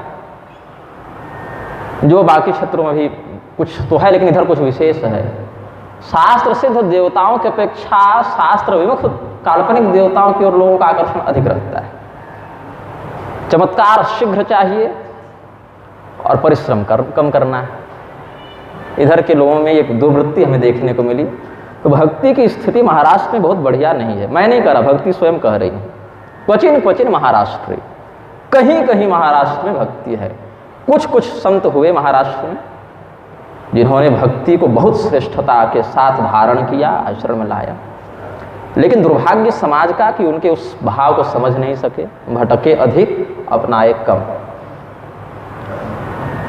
तो भगवान ने भक्ति देवी की सेवा के लिए ज्ञान, वैराग्य और मुक्ति को दिया था। मुक्ति को बहन बना लिया, ज्ञान वैराग्य को पुत्र बना लिया भक्ति देवी ने। और ज्ञान वैराग्य अगर क्षीण रह जाए तो भक्ति देवी प्रसन्न होती हैं, ऐसी बात नहीं। अगर आपके हृदय में भक्ति है और वह भक्ति ज्ञान एवं वैराग्य से हीन है तो भक्ति प्रसन्न नहीं होती, रुदन करती रहती है। देवर्षि नारद के सामने भक्ति ने अपना कष्ट निवेदित किया। हमारे ये जो दोनों पुत्र हैं वो वृद्ध हो गए हैं, असमर्थ हो गए हैं, लेटे हुए हैं। इस स्थान को, वृंदावन को छोड़कर हम कहीं दूसरे स्थान पर चले जाएं। वृंदावन छोड़ने के लिए तैयार हो गई भक्ति। ज्ञान और वैराग्य की अपुष्ट अवस्था को देखकर रुदन करती हुई भक्ति ने कहा, विदेशं गम्यते मया, हम दूसरे स्थान पर चले जाने को श्रेष्ठ समझते हैं, लेकिन अपने ज्ञान वैराग्य संज्ञक पुत्रों के कष्ट को देखना हमें स्वीकार्य नहीं है। और उन्हीं भक्ति भगवती की परम प्रिय भूमि वृंदावन में बैठकर भक्ति के नाम पर ज्ञान मार्ग की निंदा हो रही कि नहीं हो रही? जो भक्ति भगवती, हम लोग कुछ कहते हैं तो लोग चिढ़ाने आते हैं, अरे तुम लोग ज्ञान मार्गी हो, भक्ति का मर्म नहीं जानते, भक्ति का रस नहीं जानते, भक्ति तुम्हारे जीवन में दुर्लभ है। ये सब उलाहनाएं सुनने को मिलती हैं। लेकिन जिस ज्ञान की निंदा करते हैं, क्या भक्ति देवी उस ज्ञान की भी निंदा कर रही थी? नहीं, वो तो चाहती थी ये पुष्ट हो, मैं भले बूढ़ी हो जाऊं, ये पुष्ट हो, और अगर ये पुष्ट नहीं होंगे तो मैं इस स्थान को ही छोड़कर चली जाऊंगी। तो जिस स्थान पर ज्ञान का निरादर हो, भक्त्या ज्ञानम प्रजायते, भक्ति देवी के द्वारा ज्ञान की उत्पत्ति होती है, उस उत्पन्न भक्ति पुत्र ज्ञान की निंदा हो, वहां भक्ति की भी प्रसन्नता नहीं होती। हाँ, ज्ञान के कई प्रकार हैं, ये बात सत्य है।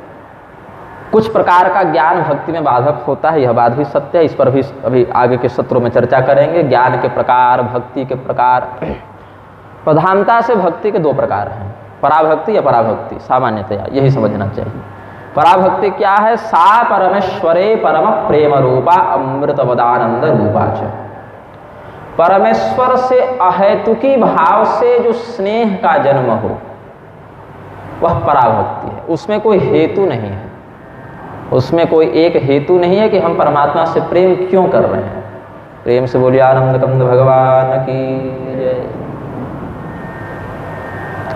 अब ये भक्ति जिसको प्राप्त हो गई, पराभक्ति जिसको प्राप्त हो गई, उसके जीवन का प्रत्येक कृत्य, प्रत्येक व्यवहार भगवान के लिए हो जाता है। आदि शंकराचार्य जी ने पराभक्ति का एक बड़ा सुंदर उदाहरण भगवान शिव के प्रारूप में व्यक्त किया है।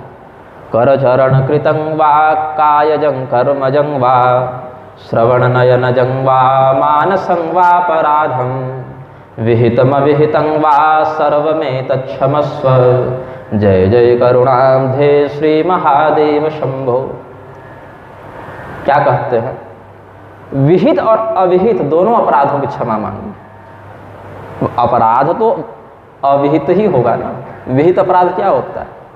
गलत गलत है, अच्छा गलत, और बुरा गलत क्या होता है? धर्म सम्मत गलत और धर्म विरुद्ध गलत, ये तो नहीं होता ना, गलत गलत है। विहित अपराध, वैध अपराध, ये क्या होता है? सकाम बुद्धि से भगवान को पुकारना भी एक अपराध ही है, ये विहित अपराध है। कैसा अपराध है? शास्त्र ने बताया, इस बात के प्राप्ति के निमित्त भगवान के इस मंत्र का इतना लाभ जप कर देना चाहिए। आपने किया, वो मिला, लेकिन भगवान का क्या वही सामर्थ्य है? क्या भगवान ने उस मंत्र का उपदेश इसीलिए किया था कि भौतिक विषय की इस प्राप्ति के लिए उनको पुकारा जाए? नहीं, ये विहित अपराध की श्रेणी में आता है।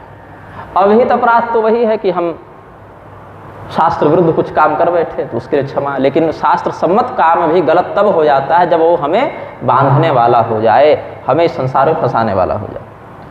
अच्छा, आत्मा त्वंगिरिजामति सहचराः प्राणः शरीरं गृहं पूजाते विषयोपभोगरचना निद्रा समाधिस्थितिः संचारः पदयोः प्रदक्षिणविधिस्तोत्राणि सर्वा गिरो यद्यत् कर्म करोमि तत्तदखिलं शंभो तवाराधनम्।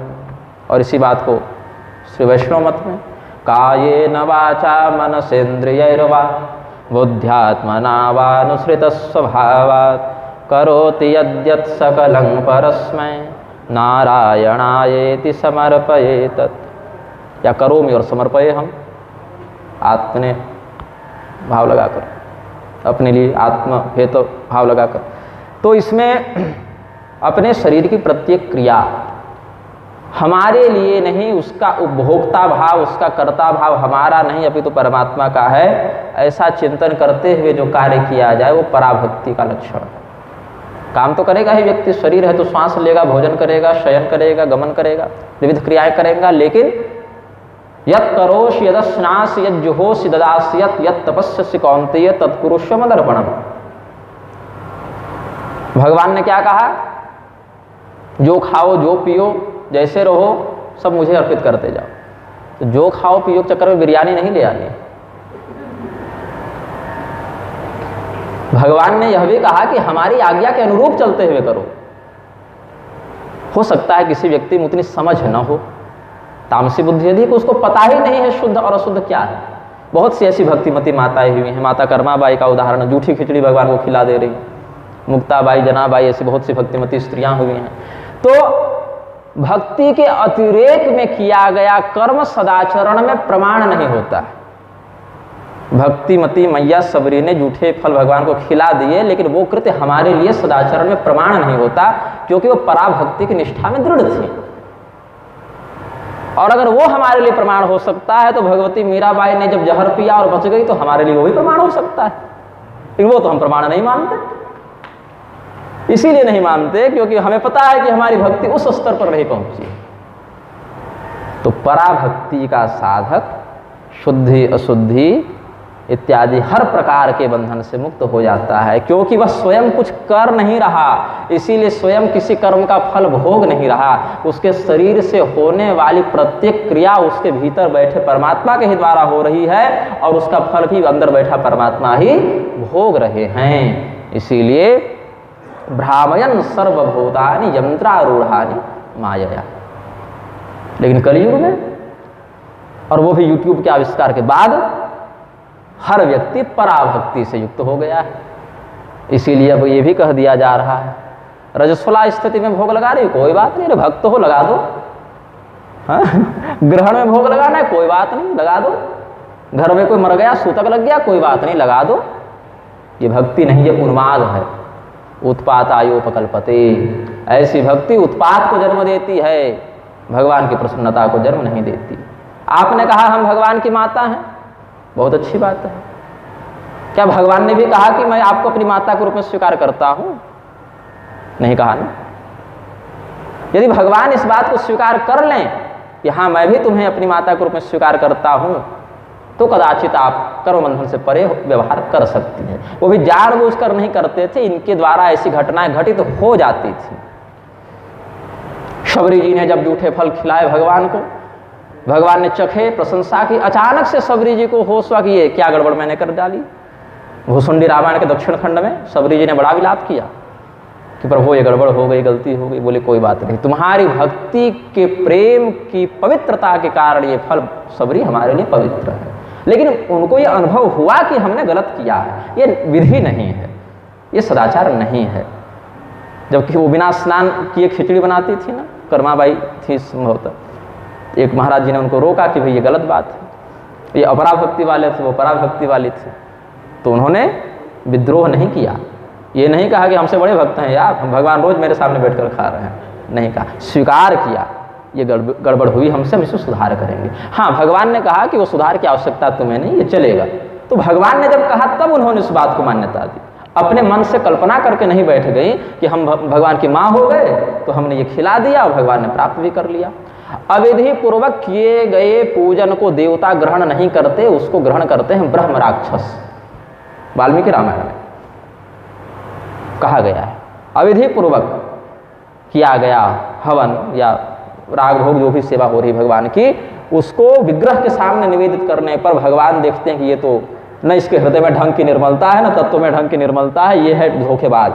तो उसको भगवान स्वीकार करते नहीं, ब्रह्म राक्षस इत्यादि उसके अंश को ग्रहण करते हैं। और वही ब्रह्म राक्षस प्रसन्न होकर जब इसको कुछ दे देते हैं तो इसको लगता है भगवान से तो हॉटलाइन पर संपर्क है हमारा, जो हम कर रहे हैं सब भगवान से सीधे मिल रहा है। लेकिन ये बहुत सूक्ष्म प्रक्रिया है, ये सीधे सीधे प्राप्त नहीं होती। भगवान की पराभक्ति अगर दृढ़ हो जाए तो शरीर की प्रत्येक क्रिया स्वयमेव भगवान के लिए निवेदित हो जाती है। पुरुष देहेषु सेते इति पुरुषः, जो इस नगर संज्ञक शरीर में निवास करे वह चेतन पुरुष कहलाता है। और उस चेतन के उपस्थिति मात्र से इंद्रियां सक्रिय हो जाती हैं, वहाँ भी वह काम कर नहीं रहा। काम करने का जो विभाग है, सुख दुख के अनुभव का जो विभाग है, वो अंतःकरण का है। सुख और दुख में प्रधान उपभोक्ता हमारा अंतःकरण है। आत्म तत्व को बहुत स्पष्टता से अगर विचार करें तो वो भी भोक्ता और कर्ता नहीं है, उसकी उपस्थिति से घटनाएं घटित होती हैं। जैसे सूर्य आकाश से प्रकाशित है, बचपन में खेलते थे, लेंस ले लेते थे और कागज रखते थे और धूप से उसको जलाते थे। तो इसमें सूर्य देव क्या उस कागज को जला रहे हैं? क्या उनकी आसक्ति उस कागज को जलाने में है? क्या उस कागज के जलाने में उनको कर्ता भाव का अनुभव हो रहा है कि हमने आज ये कागज जलाया? नहीं, उनकी उपस्थिति मात्र से, उनके तापमान से वो कागज जल रहा है और उसमें वो लेंस उनकी शक्ति को विशेष प्रकाशित करने में निमित्त बन गया। तो कागज यहाँ पर विविध क्रियाएं हैं, क्रियाओं के अभिव्यक्त करने वाले इंद्रिय गोलक हैं, लेंस वहाँ पर अंतःकरण हो गया और सूर्य है आत्म तत्व का स्वरूप। ऐसे इसको व्यवहार में समझा जा सकता है। तो पराभक्ति बाहर से कोई समझ नहीं सकता। वह श्वास भी ले रहा है तो भगवान के ही लिए, भगवान के ही माध्यम से ले रहा है। भोजन भी कर रहा है तो भगवान के लिए, भगवान के माध्यम से कर रहा है। शयन कर रहा है वो भी निद्रा समाधि स्थिति। निद्रा तो शरीर के लिए है ना, और निद्रा क्या है?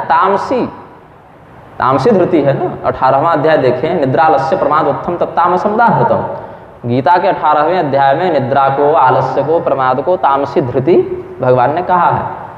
लेकिन वही अगर पराभक्ति का साधक सोए तो उसको निद्रा नहीं कहते, उसको कहते हैं समाधि, क्योंकि उसकी प्रत्येक क्रिया अपने शरीर के पोषण के लिए नहीं, परमात्मा रंजन के लिए हो रही। दूसरी प्रकार की भक्ति क्या है? अपराभक्ति। अपराभक्ति के भी दो प्रकार हैं, एक गौण, एक मुख्य। गौणी भक्ति और मुख्य भक्ति, मुख्या भक्ति। गौणी भक्ति से ही भगवान ने भक्तों का वर्णन करना श्रीमद् भगवद गीता में प्रधानता से प्रारंभ किया है। एक तो पहले कहा, मनुष्याणां सहस्रेषु कश्चिद् यतति सिद्धये यततामपि सिद्धानां कश्चिन्मां वेत्ति तत्त्वतः। हजारों मनुष्यों में किसी एक व्यक्ति के हृदय में यह प्रेरणा उत्पन्न होती है कि हम परमात्मा तत्व की प्राप्ति का प्रयास करें। और अगर प्रयास करने वालों का समूह देखें,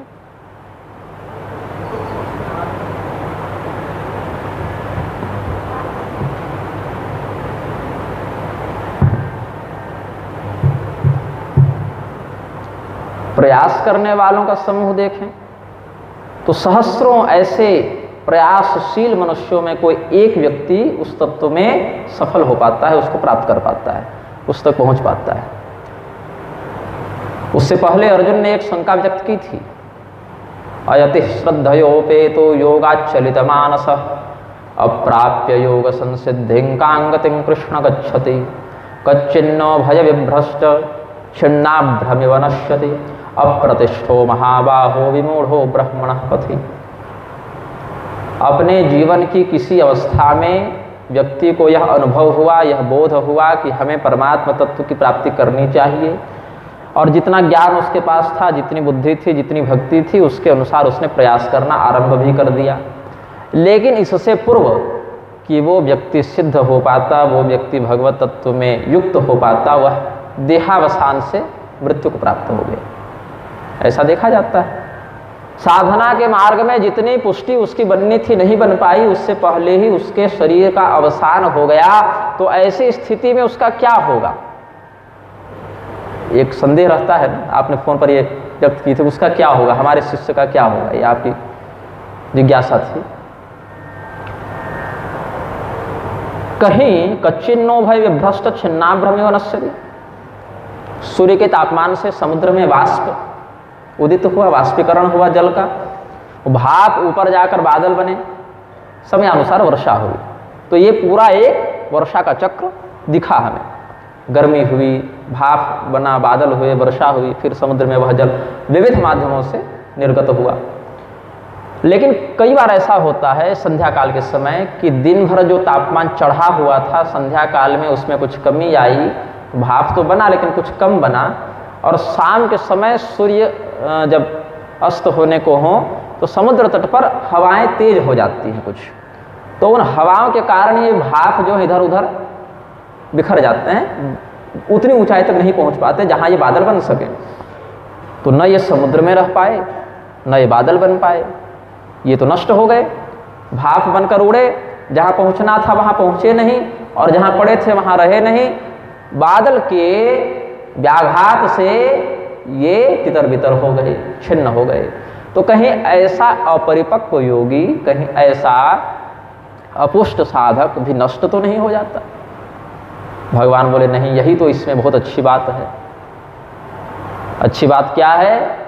संसार के लिए किया गया कर्म बहुत अधिक भी हो तो नष्ट हो जाता है, और आत्म कल्याण के उद्देश्य से परमात्मा के निमित्त किया गया थोड़ा सा भी सत्कर्म नष्ट नहीं होता, अपना पूर्ण फल प्रदान करता है। स्वल्पमप्यस्य धर्मस्य त्रायते महतो भयात्।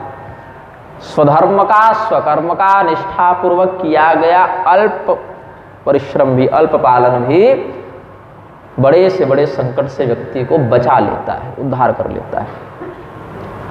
तो अर्जुन, एक बात तुम निश्चित जानो, पार्थ नैवेह नामुत्र विनाशस्तस्य विद्यते, नहि कल्याणकृत कश्चित् दुर्गतिं तात गच्छति। उसकी दुर्गति नहीं होती है, इतना मैं तुम्हें आश्वासन देता हूं। अपने कल्याण के लिए उसने प्रयास किया है, इसीलिए उसकी दुर्गति नहीं होगी।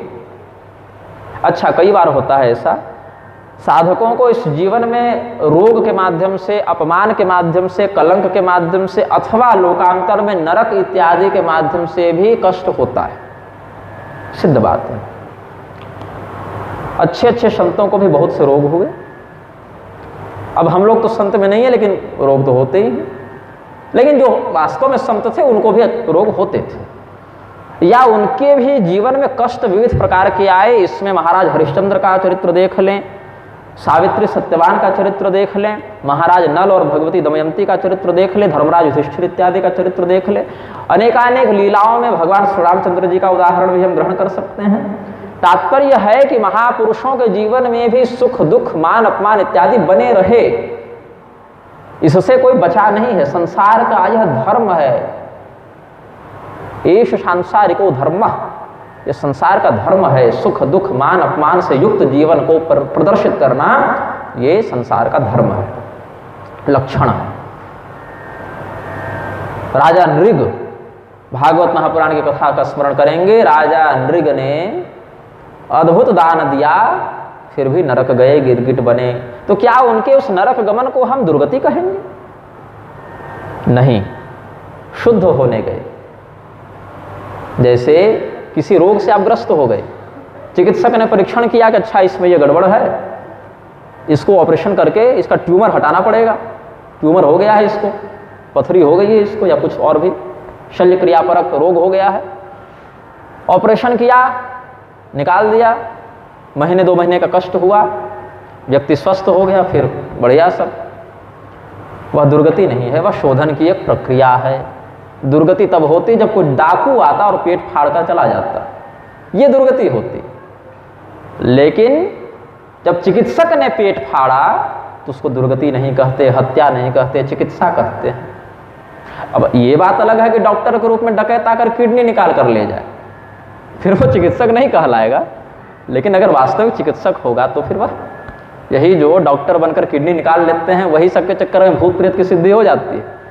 थोड़ा सा चमत्कार दिखाते हैं कि मैं देवता हूँ, ये हूँ, वो हूँ, और लंबे समय के लिए दुर्गति में डाल देते हैं। भूत सिद्ध करके व्यक्ति ने पैसा कमाया, प्रसिद्धि कमाई, दरबार सरकार सब लग गए, और जब मरे तो फिर भूत ने उसको सिद्ध कर रखा, अपना गुलाम बना कर रखा, कभी गाड़ी नाव पर, कभी नाव गाड़ी पर। भगवान के साथ ऐसा नहीं है। भगवान ने क्या कहा? नहीं कल्याणकृत कश्चित दुर्गतिम तात गच्छति। अर्जुन, अपने कल्याण के लिए परिश्रम करने वाला कोई भी व्यक्ति दुर्गति को प्राप्त नहीं होता।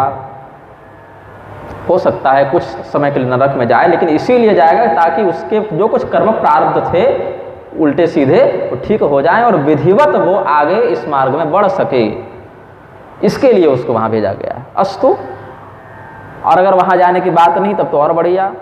तब क्या होगा उसका? देखो, मुक्ति के योग्य तो हुआ नहीं है, इसीलिए उसको सीधे मुक्ति नहीं मिलेगी। ध्रुव जी को एक जन्म में कहाँ मुक्ति हुई?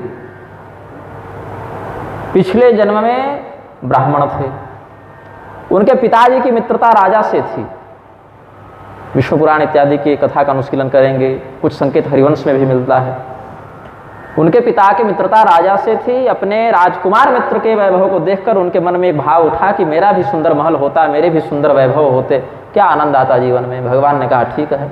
भक्त थे भगवान के, लेकिन गौण भक्ति थी, मुख्या भक्ति नहीं, गौणी भक्ति थी। भक्ति कम थी, आकांक्षा अधिक थी। भक्ति कम थी, आकांक्षा अधिक थी, लेकिन भक्त थे फिर भी। इसीलिए भगवान ने अगले जन्म में कहा कि आकांक्षा की प्रधानता है तुम्हारे जीवन में, तुम क्षत्रिय के वैभव को देखकर उसकी ओर आकर्षित हो जाते हो, इसीलिए तुम राजा के पुत्र बनोगे। तो उत्तानपाद के ज्येष्ठ पुत्र के रूप में ध्रुव जी का पुनर्जन्म हो गया। फिर भगवान ने यहाँ शोधित किया, बोले अब तुम्हारी आकांक्षा गौण रहेगी और भक्ति मुख्य होगी। आकांक्षा समाप्त नहीं हुई ना। तपसा आराध्य पुरुषम तस्सेवानुग्रहेण में, तपस्या के द्वारा उस पुरुष की आराधना करके, परमात्मा की आराधना करके, उसके अनुग्रह से मेरे पेट से जब जन्म लोगे तब राजा बनोगे, राजा के अधिकार से युक्त होगे। तो कहीं न कहीं एक लालसा थी फिर भी ध्रुव जी के मन में कि मुझे एक ऐसा दिव्य सिंहासन मिले, दिव्य पद मिले जो बाकियों के लिए अभोग्य हो, बाकी कोई पहले उसका उपभोग न कर चुके हों, जिस पर मेरे अतिरिक्त कोई दूसरा न बैठे। एक आकांक्षा रह गई, लेकिन इसमें आकांक्षा कम है, भक्ति अधिक है। भगवान ने ध्रुव पद दिया, क्रम मुक्ति दी, सद्यो मुक्ति नहीं दी। यहाँ आओ, पहले 36,000 वर्ष तो अपने पैतृक राज्य का उपभोग करो, फिर ध्रुव पद का कल्प पर्यंत उपभोग करो, फिर मेरे पास आना।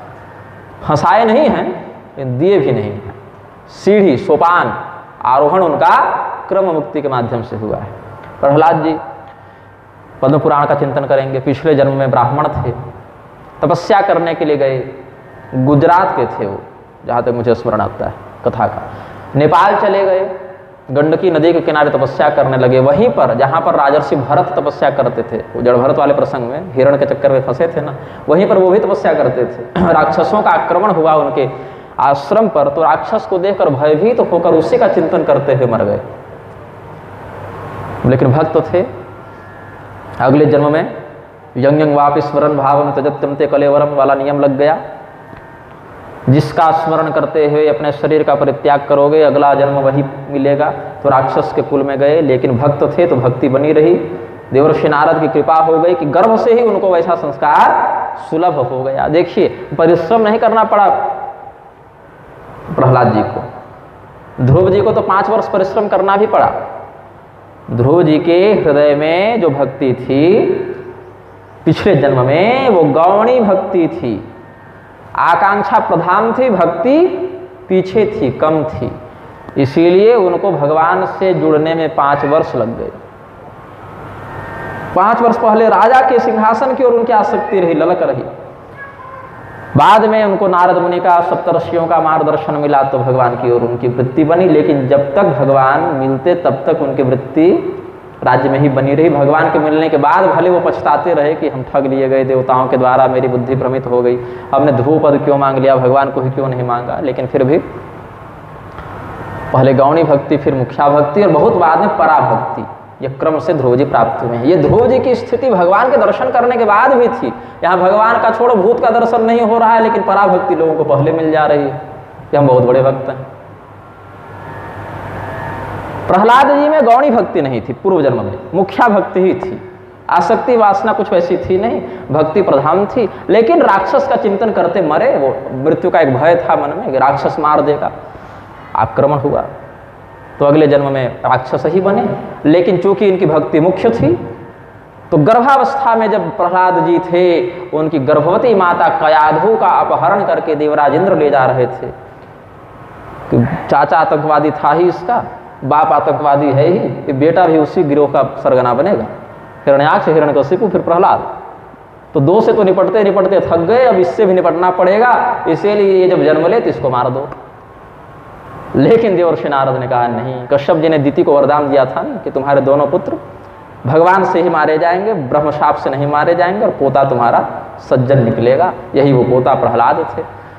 तो देवराज इंद्र को आश्वासन दिया है देवर्षि नारद ने कि चिंता मत करो, ऐसा दुस्साहस मत करो, ये भगवत भक्त है, यही तो बचाएगा तुम सबों को। तो परिश्रम नहीं करना पड़ा उनको भगवान से जुड़ने के लिए। पिछले जन्म का जो सुकृत था उसने प्रहलाद जी को देवर्षि नारद का मार्गदर्शन गर्भावस्था से ही दिलाना प्रारंभ कर दिया। राजा मुचकुंद सूर्यवंशी क्षत्रिय। देवताओं ने निवेदन किया कि महाराज, तारकासुर के आक्रमण से हम सभी आतंकित हैं, आप सहयोग करें। तो अयोध्या की गद्दी जो है वो देवताओं के लिए बहुत आशा का विषय हो जाती थी, बहुत श्रद्धा का विषय हो जाती थी, क्योंकि यहाँ के राजा स्वर्ग जाकर देवताओं की रक्षा करते थे। राजा मुचकुंद भी गए, बहुत समय तक तारकासुर से युद्ध करते रहे। अंत में ब्रह्मास्त्र निकाल लिया। ब्रह्मास्त्र का प्रहार जब वे तारकासुर पर करने के लिए तैयार हुए तो ब्रह्मदेव आ गए। उन्होंने कहा कि देखो मुचकुंद, ब्रह्मास्त्र चलाने पर निष्फल हो जाए ये उचित नहीं, और तारकासुर मर जाए ये भी उचित नहीं, क्योंकि मेरा ही अस्त्र है ब्रह्मास्त्र, ये निष्फल नहीं हो सकता। और मेरा ही वरदान तारकासुर के साथ है कि शिव जी का औरस पुत्र ही तारकासुर का वध करने में समर्थ होगा। तो अगर तारकासुर मर जाता है तो मेरा वरदान निष्फल हो जाता है, और नहीं मरता है तो मेरा अस्त्र निष्फल हो जाता है। तुम्हारे झगड़े में हमारी कंपनी क्यों बदनाम हो? क्योंकि इसी कंपनी ने हथियार भी दिया, इसी कंपनी ने कवच भी दिया है, तो तुम्हारे झगड़े में हमारा नाम खराब होगा ना। इसीलिए ब्रह्मास्त्र वापस ले लो, तारकासुर को छोड़ दो। मुचकुंद ने कहा ठीक है ब्रह्मदेव, आपका जो आदेश हो हम उसको मानते हैं। फिर समयानुसार कुमार कार्तिकेय का सुब्रमण्यम स्वामी का जन्म हुआ। उन्होंने तारकासुर का संहार किया है। हमारे संप्रदाय में उनका भी समादर करते हैं। निग्रहो निग्रहाणांच नीतातम सुरनंदन, ये उनकी स्तुति में कहते हैं। मुचकुंद को देवताओं ने कहा कि आप क्या चाहते हैं? मुचकुंद ने कहा कि मोक्ष दे दीजिए। देवताओं ने कहा ये विभाग तो भगवान का है, हमारा नहीं है, हम तो मोक्ष देने का अधिकार नहीं रखते। और भगवान के पास आप पहुंच सकें, भगवान का दर्शन प्राप्त हो सके, ऐसी कोई निकट में संभावना नहीं दिख रही। तो राजा मुचकुंद ने कहा कि जब तक भगवान हमें दर्शन न दे दें तब तक के लिए हम विश्राम करना चाहते हैं, सोना चाहते हैं। तो उनके लिए एक बड़ी सुंदर गुफा मथुरा से कुछ दूर बना दी गई। वो गुफा वो चमगादड़ लकड़बग्घे की गुफा नहीं थी, वहाँ स्वर्गीय सुख का प्रबंध था। लोगों को लगता है गुफा में कैसे सो रहे थे, तुम्हारी गुफा थोड़ी थी, वो देवताओं के द्वारा दी गई दिव्य रमणीय गुफा थी। यहाँ ऐसे ऐसे दुष्ट गुफा बनाए घूम रहे हैं, जेल जा रहे हैं आजकल के बाबा गुफा बनाने के चक्कर में। हरियाणा वो तो देवताओं की दी हुई दिव्य गुफा थी भाई। तो राजा मुचकुंद सोते रहे। काल यवन प्रसंग में फिर वो जगह हैं, भगवान का दर्शन हुआ, लेकिन भगवान ने मुक्ति दी नहीं दी। भागवत में ही आगे अंतिम में कहा कि अभी तुम ब्राह्मण कुल में जाओगे, फिर वहां से तुम्हारी मुक्ति होगी। आधा जीवन तो मुचकुंद अयोध्या के राजा बन के बिता दिए, राजसी सुखों का उपभोग करते बिता दिए। उसके बाद स्वर्ग चले गए, वहां लड़ते हुए बिता दिए, और जो कुछ बचा खुचा सो सोते हुए बिता दिए। तो भजन तुमने कब किया? तो घर बैठे मुक्ति चाहिए। जीवन का एक भाग तुमने राजा के रूप में बिताया, एक भाग योद्धा के रूप में बिताया, सेनापति के रूप में, और एक भाग सोकर बिता दिया। तो किस बात की मुक्ति दे भाई तुमको? नस्कर में सिद्धि तुम्हें अभी प्राप्त नहीं हुए मुचकुंद, लेकिन भक्त हो, मेरे प्रति श्रद्धा रखते हो, तो एक और जन्म लो, ब्राह्मण बनो। वहां केवल एक ही काम करना, मेरे लिए तपस्या, मेरे लिए पूजा, मेरी भक्ति, केवल एक काम करना, उसी से तुम्हारी मुक्ति हो जाएगी। एकनिष्ठ होकर करना। भक्ति अव्यभिचारिणी, अव्यभिचारिणी भक्ति का जब तुम आस्वादन करोगे, उपयोग करोगे, तब मुक्त हो जाओगे। वही राजा मुचकुंद अगले जन्म में सुशर्मा नाम के ब्राह्मण बने और श्री कृष्ण यामल महातंत्र का उपदेश उन्होंने किया। और भक्ति परंपरा में उन्हीं के आवेश से युक्त एक और अवतार बताते हैं, नरसिंह मेहता को। भक्तमाल की परंपरा में नरसिंह मेहता उनके आवेशावतार थे। तो आवेशावतार पूर्ण अंश से युक्त नहीं होते हैं, वो समयानुसार उस भक्त के दिव्य चैतन्यता से युक्त होते हैं, वही होते हैं, लेकिन उनका सॉफ्टवेयर थोड़ा समयानुसार आता जाता रहता है। आवेशावतार में व्यक्ति का स्वातंत्र भी रहता है और उसमें उस देवता का या भक्त का विशेष आवेश भी होता है। भगवान जो श्रीमद् भगवद गीता में प्रारंभ की गौणी भक्ति के लक्षणों से प्रारंभ किए अपना उपदेश, भक्ति योग परक उपदेश। जो व्यक्ति इस जीवन में प्रयास करता है लेकिन अपूर्णावस्था में मृत्यु को प्राप्त हो जाता है, उसकी क्या गति होती है? प्राप्य पुण्यकृताम लोकानुषित्वा शाश्वती समा शुचीनाम श्रीमतांगे योग भ्रष्टो भी जायते। जितना उसने पुण्य किया था, जितनी भक्ति उसके अंतर्गत भगवान को दिखी, भगवान ने उसके जितने सुकृतों का अवलोकन किया, उतने समय तक वह दिव्य सुखों का उपभोग करता है, स्वर्गादि लोकों में दिव्य सुखों का उपभोग करता है। और उसके बाद क्या होता है? इसी मनुष्य लोक में वापस आता है। श्रेष्ठ कुल में उसका जन्म होता है, शुचीनाम और श्रीमताम, दोनों बात कही। श्रीमान ऐश्वर्य संपन्न धनी, लेकिन श्रीमान तो रावण भी था। वाल्मीकि रामायण में अनेकों स्थानों पर रावण के लिए श्रीमान शब्द आया है। अध्यात्म रामायण में तो महात्मा शब्द भी आया है रावण के लिए। शूर्पणखा के लिए साध्वी शब्द आया है। तो व्यासपीठ पर बैठकर बाल खोल के लिपस्टिक पोत कर जितने साध्वियां कथा कह रही हैं, वो सब साध्वियां, साध्वी शब्द शूर्पणखा के लिए भी लगा था। ये भी चिंतनीय, चिंता दिमाग में रख लें। और महात्मा, दो ही तो पिता हैं संसार में, एक परमात्मा जो संसार के पिता हैं और दूसरे राष्ट्र के, एक परमात्मा और एक महात्मा। लेकिन अध्यात्म रामायण में रावण के लिए भी महात्मा शब्द आया है, चापलूसी में। शूर्पणखा ने ही ये सब शब्द बताए हैं, मैं महात्मा रावण की बहन हूँ। तब लक्ष्मण जी ने कहा, अच्छा साध्वी शूर्पणखा, तुम्हारा स्वागत है। दोनों ने व्यंग किया है। तो यहाँ पर भगवान ने कहा कि श्रीमताम गे है, श्रीमान लोगों के यहाँ। लेकिन कैसे श्रीमान? रावण के समान श्रीमान नहीं कि मेघनाद उत्पन्न हो गया और भैंसा लेकर यज्ञ करने लगा निकुंभिला देवी का, तो वानर आए और दो लात देकर उसके यज्ञ को विध्वंस किए, उठाए। तो यज्ञ करना श्रेष्ठ कर्म है, यज्ञो वै श्रेष्ठतमं कर्म। लेकिन अगर मेघनाद और रावण के समान यज्ञ करोगे तो भगवान ही उसका विध्वंस भी कर देते हैं। दक्ष के समान यज्ञ करोगे तो भगवान ही उसका विध्वंस कर देते हैं।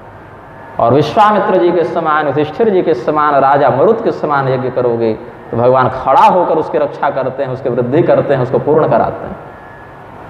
काम तो यज्ञ है। यक्षे दास्यामि मोदिष्य इत्यज्ञान अविमोहिता। मैं यज्ञ करूंगा, मैं दान करूंगा, ये अज्ञान है। अगर दंभ युक्त होकर आप यज्ञ करते हैं, दान करते हैं, तो ये अज्ञान है। और श्रद्धा युक्त होकर भगवत प्रीत्यर्थ करते हैं तो ये श्रेष्ठ कर्म है, ये कल्याणकारी कर्म है। और दंभ अहंकार इत्यादि से युक्त होकर करते हैं, काम राग बलान्विता, काम राग इत्यादि के बल से युक्त होकर अगर करेंगे तो वह आसुरी संपदा के अंतर्गत आकर विनाशकारी सिद्ध हो जाएगा। भगवती शबरी जी की भक्ति भगवान को रुचिकरा लगी, भगवान ने उनका कल्याण किया। शंबुक वाली भक्ति उनको अशास्त्रीय लगी, भगवान ने उसका मस्तक काटा। कर्म फल का विभाजन भगवान ने दोनों के लिए अलग अलग क्यों किया, जबकि दोनों तपस्या करते थे, दोनों भक्ति करते थे? उद्देश्य में अंतर था। शंबुक की तपस्या का उद्देश्य था कि हम रुद्र पद को प्राप्त करके संसार का विनाश करें। यह पूर्व जन्म में जंघासुर नाम का राक्षस था और शबरी जी की कोई इच्छा ही नहीं थी, कुछ मांगा ही नहीं उन्होंने। बहुत उनके जीवन में अगर अनुसंधान किया जाए, शबरी जी के जीवन को बहुत गहराई से देखा जाए, केवल एक इच्छा खोजने के लिए परिश्रम किया जाए तो कदाचित कोई इच्छा मिलेगी तो केवल भगवान के दर्शन की इच्छा, वो भी बहुत खोजने पर मिलेगी। उसको भी मैं प्रधान इच्छा नहीं मानता, इसीलिए नहीं मानता क्योंकि अगर भगवान के दर्शन की इच्छा प्रधान होती तो पंचवटी जाकर मिल लेती, चित्रकूट जाकर मिल लेती, लेकिन मिलने भी नहीं गई ना। इसका अर्थ है कि दर्शन की इच्छा भी प्रधान नहीं थी, एक प्रकार से निष्काम ही उनके जीवन में उनकी सेवा तपस्या रही। इसलिए भगवान ने क्वचित वर्धते तपः पूछा है, क्या आपकी तपस्या वृद्धि को प्राप्त हो रही है, प्रश्न किया और उनको ज्ञान भी दिया, नवधा भक्ति का ज्ञान दिया। यद्यपि आवश्यकता नहीं थी शबरी जी को, सकल प्रकार भगति दृढ़ तोरे, हर प्रकार से शबरी तुम्हारी भक्ति दृढ़ है, लेकिन फिर भी भगवान ने भक्त्या ज्ञानम प्रजायते, भक्ति के माध्यम से ज्ञान का उदय होता है, इस मर्यादा को सिद्ध करने के लिए उनको ज्ञान बताया, भक्ति योग का उपदेश किया है भगवान ने। तो शुचिराम श्रीमतांगे है, कैसे श्रीमान के घर में जो शुचितापूर्ण व्यवहार, शुचितापूर्ण वृत्ति, शुचितापूर्ण विवेक वाला हो, और इसका जो पुनर्जन्म हुआ, पिछले जन्म का साधक उसका पुनर्जन्म हुआ, वो क्या कहलाता है, योग भ्रष्ट, योग भ्रष्टो भी जायते। और ऐसा जन्म बड़ा दुर्लभ है। क्यों दुर्लभ है? इस जन्म की जो पढ़ी लिखी विद्या है, डिग्री है, मर गए, अगले जन्म में क्या कहेंगे कि हम पिछले जन्म में मैट्रिक तक तो लिखे ही लिए थे, आज इंटर से शुरू करते हैं, या ग्रेजुएशन कर चुके थे फिर पोस्ट ग्रेजुएशन में नाम लिखा लेते हैं। ये नहीं चलेगा, वहाँ आपको वही 1 2 3 4 क ख ग घ फिर से पढ़ना पड़ेगा। ये सांसारिक विद्या की निष्फलता है कि शरीर गया, विद्या गई, लेकिन अध्यात्म विद्या के साथ ऐसा नहीं है। इसलिए भगवान ने अध्यात्म विद्या विद्यानाम, सभी विद्याओं में मैं अध्यात्म विद्या हूँ, सांसारिक विद्या नहीं हूँ। अपने आप को विद्याओं में अध्यात्म संज्ञिका विद्या का उन्होंने परिचय दिया है। तो इसमें लाभ क्या है? इस जन्म को दुर्लभ क्यों बताया? एतद्धि दुर्लभतरम लोके जन्म यदि दृश्यम, पिछले जन्म में जो साधना की गई थी उसके द्वारा, जो भक्ति ज्ञान वैराग्य आदि का व्यवहार किया गया था उसके द्वारा, वो इस जन्म में भी उसको यथावत प्राप्त हो जाएगा। उतना परिश्रम उसको नहीं करना पड़ेगा, उतना परिश्रम उसको पिछले जन्म में प्राप्त हो चुका, उसका फल संचित है, जमा है, वो संस्कार इसको सीधे मिल जाएगा। तंत्र शास्त्र में भी कुछ ऐसी पद्धतियां हैं, गुप्त दीक्षा तंत्र इत्यादि में हमारे शरीर में 9 देवता साक्षी रूप से वास करते हैं, जो हर प्रकार के शुभाशुभ कृत्य के साक्षी होते हैं। तो भगवान सूर्य की आराधना के माध्यम से यह कहा जाता है, आप पूर्व जन्म में जो विद्या अर्जित हमने की थी वो हमें इस जन्म में भी प्रदान करें। अभी हमारे शरीर की अवस्था 27 वर्ष की है, लेकिन जो बात मैं आपको बता रहा हूँ वो बात मैं 4 वर्ष की अवस्था से ही बता रहा हूँ लोगों को। तो इस जन्म में तो पढ़कर नहीं बता सकता, वो तो देवताओं की कृपा है। कुछ अगर पढ़ा था पिछले जन्म में तो उन्होंने दे दिया। सॉफ्टवेयर इंजीनियर बनाते हैं ना FTP protocol, file transfer protocol, इस इधर की वेबसाइट उधर माइग्रेट कर देते हैं। तो देवता ये काम कर देते हैं साधना के माध्यम से कि पिछले जन्म की जो विद्या पढ़ी हुई थी वो शास्त्र विद्या थी, संसार की विद्या नहीं थी, शब्द ब्रह्म की साधना थी, उसको सीधे इधर स्थानांतरित कर दिया उन्होंने। और पूर्व जन्म का जब बोध उस व्यक्ति को होता है तो तत्काल उसकी साधना जहाँ छूटी थी वहीं से उसको फिर पकड़ता है और आगे बढ़ जाता है। तत्रतम बुद्धि संयोगम लभते पौर्वदेहिकम, पूर्व देह में जो उसको प्राप्त हुआ वही इसको यहाँ पर भी मिल जाता है, आगे बढ़ जाता है। ये विशेषता है। अन्यथा हजारों हजार मनुष्यों में किसी एक मनुष्य के मन में भगवान के प्रति भक्ति का उदय क्यों होता है? वही एक व्यक्ति योग भ्रष्ट होता है। देवर्षि नारद ब्रह्मदेव के शाप के कारण दासी पुत्र बने। नारद पांचरात्र के ज्ञानामृत सार संहिता 10वें से लेकर 14वें अध्याय के मध्य प्रसंग है। ज्ञानामृत सार संहिता में देवर्षि नारद ने भगवान ब्रह्मदेव को शाप दिया कि आपके जीवन में एक कलंक लगेगा कि आप अपने पुत्री पर आंशिक रूप से मोहित होंगे। एक बार इस विषय में बहुत से विधर्मी आक्षेप करते हैं, तो मैंने समाधान दिया था एक वक्तव्य में और ब्रह्मदेव ने शाप दिया देवर्षि नारद को कि जाओ तुम दासी के पुत्र बनोगे, संतों का जूठा खाओगे तब तुम्हारी बुद्धि कुछ सुधरेगी। तो वो दासी पुत्र बने, संतों का जूठा खाया और अनुग्रह मन्यमाना, जो आपने कहा भगवान के निग्रह में भी अनुग्रह छिपा होता है। अनुग्रह निग्रह वामन्य से तद विधेयिन, भगवान अब चाहे जो करें, अनुग्रह करें चाहे निग्रह करें। माता जी हैं, लाठी से भी मार सकती हैं, मिठाई भी दे सकती हैं, वो तो जैसा कर्म वैसा फल मिलेगा। तो माता जी जब इनकी गई, देवर्षि नारद की माता जी का परलोक गमन हुआ, बालका पंचहायनः, 5 वर्ष के बालक थे देवर्षि नारद। और देवर्षि नारद 5 वर्ष के बालक थे, उनकी माता जी का देहावसान हो गया, पिताजी पहले ही जा चुके थे। हमारे आपके समान बालक होता तो चिंतातुर हो जाता, रोने लगता, अनाथ होने का अनुभव करता, लेकिन इनके नाथ तो जगन्नाथ थे, इसीलिए इन्होंने कहा अनुग्रह मन्यमानः प्रातिष्ठत दिशम उत्तराम, उत्तर दिशा की ओर बढ़े, भगवान का यह अनुग्रह है ऐसा समझते हुए। और वहां क्या हुआ? क्या उन्होंने भगवान का दर्शन प्राप्त किया? क्या उनकी भक्ति पूर्णता को प्राप्त हुई? नहीं हुई। भगवान ने आकाशवाणी के माध्यम से कहा, बड़े कष्ट की बात है बालक कि इस जन्म में तुम हमारा दर्शन नहीं कर सकते। हम तास्मिन् जन्मनि भवान माम द्रष्टुमिहार्हति, अविपक्व कषायाणाम दुर्दर्शो हम कुयोगिनाम। तुम योगी तो हो लेकिन कुयोगी हो। योग तुम्हारा भी आधा सीधा है, पूरा पका नहीं है, कच्चा योग है तुम्हारा। तो जो कच्चे योगी होते हैं उनको मेरा दर्शन प्राप्त नहीं होता। लेकिन तुम्हारा मार्ग सही है, स्टेशन दूर है लेकिन पटरी तुम्हारी सही है, इसी पर चलते रहो तो हमारी प्राप्ति भी हो जाएगी। तो हंतास्मिन् जन्मनि भवान माम द्रष्टुमिहार्हति, ये बड़े कष्ट की बात है कि आप इस जन्म में हमारा दर्शन प्राप्त नहीं कर सकते। थोड़ी सी एक झलक हृदय में दिखा दी थी, विश्वास दृढ़ करने के लिए संतों की सेवा की थी उन्होंने, उच्छिष्ट प्रसाद का भोग लगाया था, तो उतने में थोड़ा भगवान ने एक झलक दिखा दी कि इस बच्चे का विश्वास दृढ़ हो जाए, श्रद्धा इसकी दृढ़ हो जाए।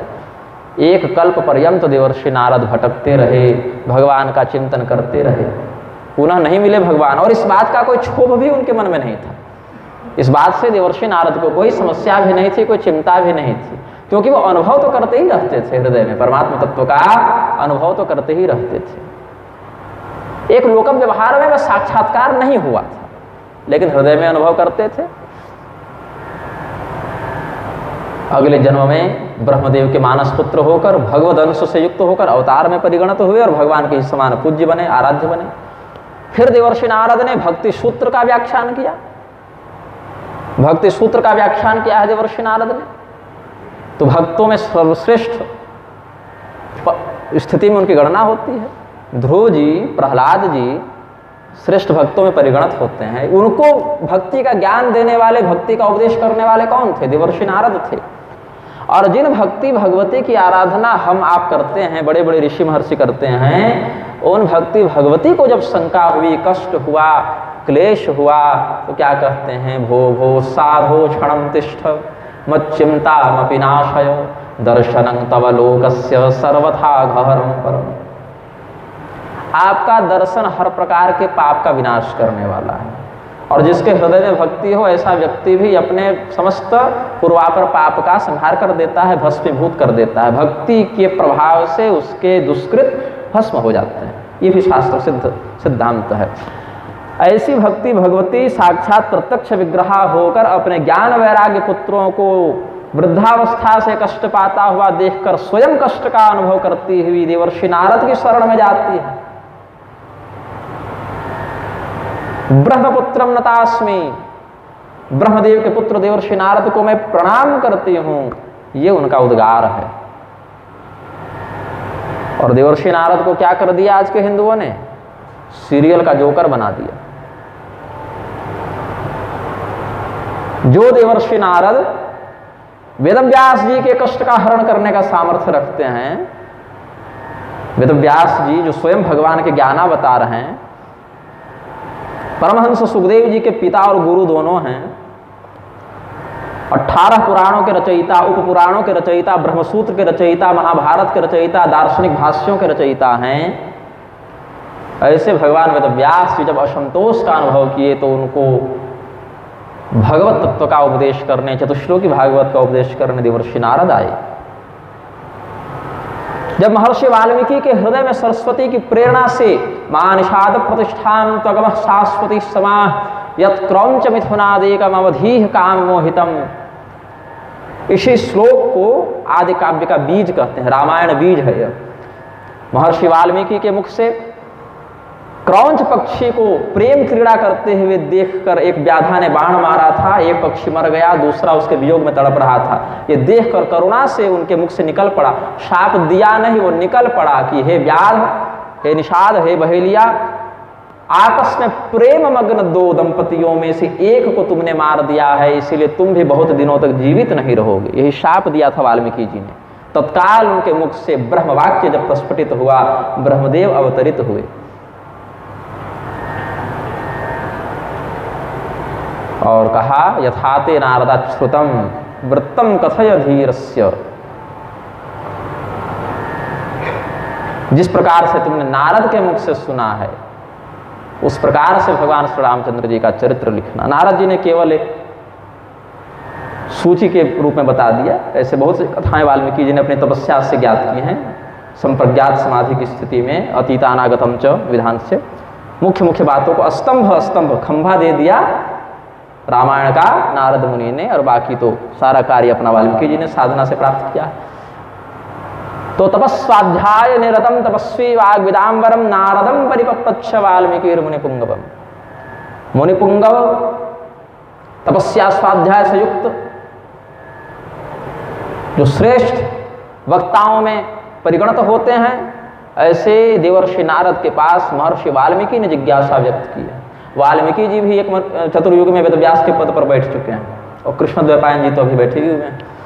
तो वेदव्यास के पद पर बैठने वाले सज्जनों की, ऋषि महर्षियों की जिज्ञासा का समाधान करने वाले देवर्षि नारद को भी एक जन्म में न भक्ति दृढ़ हो पाई, न भगवान दृढ़ हो पाए, योग भ्रष्ट की स्थिति में वे भी गए थे। तो योग भ्रष्ट बनना बहुत सौभाग्य का विषय है।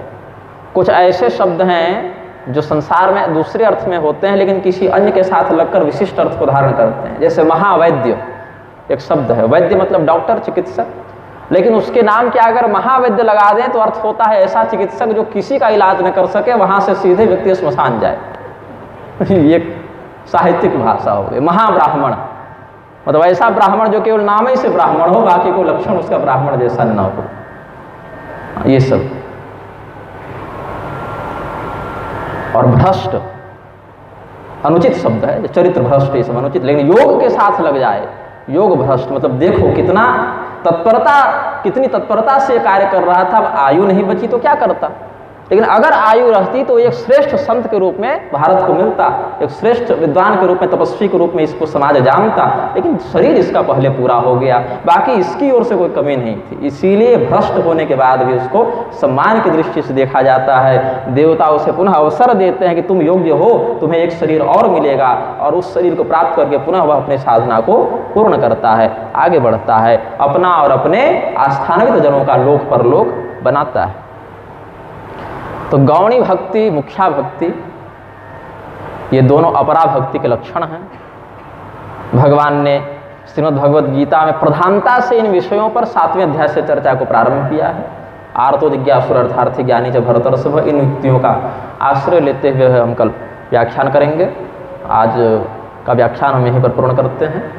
कल 2:30 बजे से व्याख्यान सत्र को प्रारंभ कर देंगे। आज तो पहला दिन था, तो प्रबंध में भी थोड़ा सा मेरे लिए भी एक नया स्थल है, इनके लिए भी मैं नया व्यक्ति हूँ। तो ये तो दिन में 50 बार आकर पूछते हैं कि आपको कुछ चाहिए, आपको कुछ चाहिए। मैं वैसा व्यक्ति हूँ नहीं कि 10 बातें कहूँ। ये तो कहीं होटल में कमरा बुक कर दूँ, हम बोले यहाँ ठाकुर जी और चरणों तक छोड़ के होटल में क्या पड़े रहेंगे। तो ठीक है, ये इनका स्वभाव है, ये मेरा स्वभाव है। और हमें तो आशा नहीं थी कि इतने लोग ये सुनने आ जाएंगे, क्योंकि मेरी कथा प्रधानता से सिद्धांत को केंद्र में रखकर होती है और ये सुनने में अधिक लोगों को रुचि नहीं होती। भजन भाव और नाच गाना अधिक पसंद आता है लोगों को, लेकिन आप लोग धैर्यपूर्वक बिना बोले सुन रहे हैं, ये भी सराहनीय है। क्योंकि अधिकांश स्थानों पर क्या होता है कि वक्ता ही चुप रहता है, श्रोता ही बोलते रहते हैं, लेकिन यहाँ श्रोता चुप थे, तो ये भी हर्ष का विषय है। आज के व्याख्यान को हम यहाँ पूर्ण करते हैं। भगवान नाम थोड़ा संकीर्तन कर लें।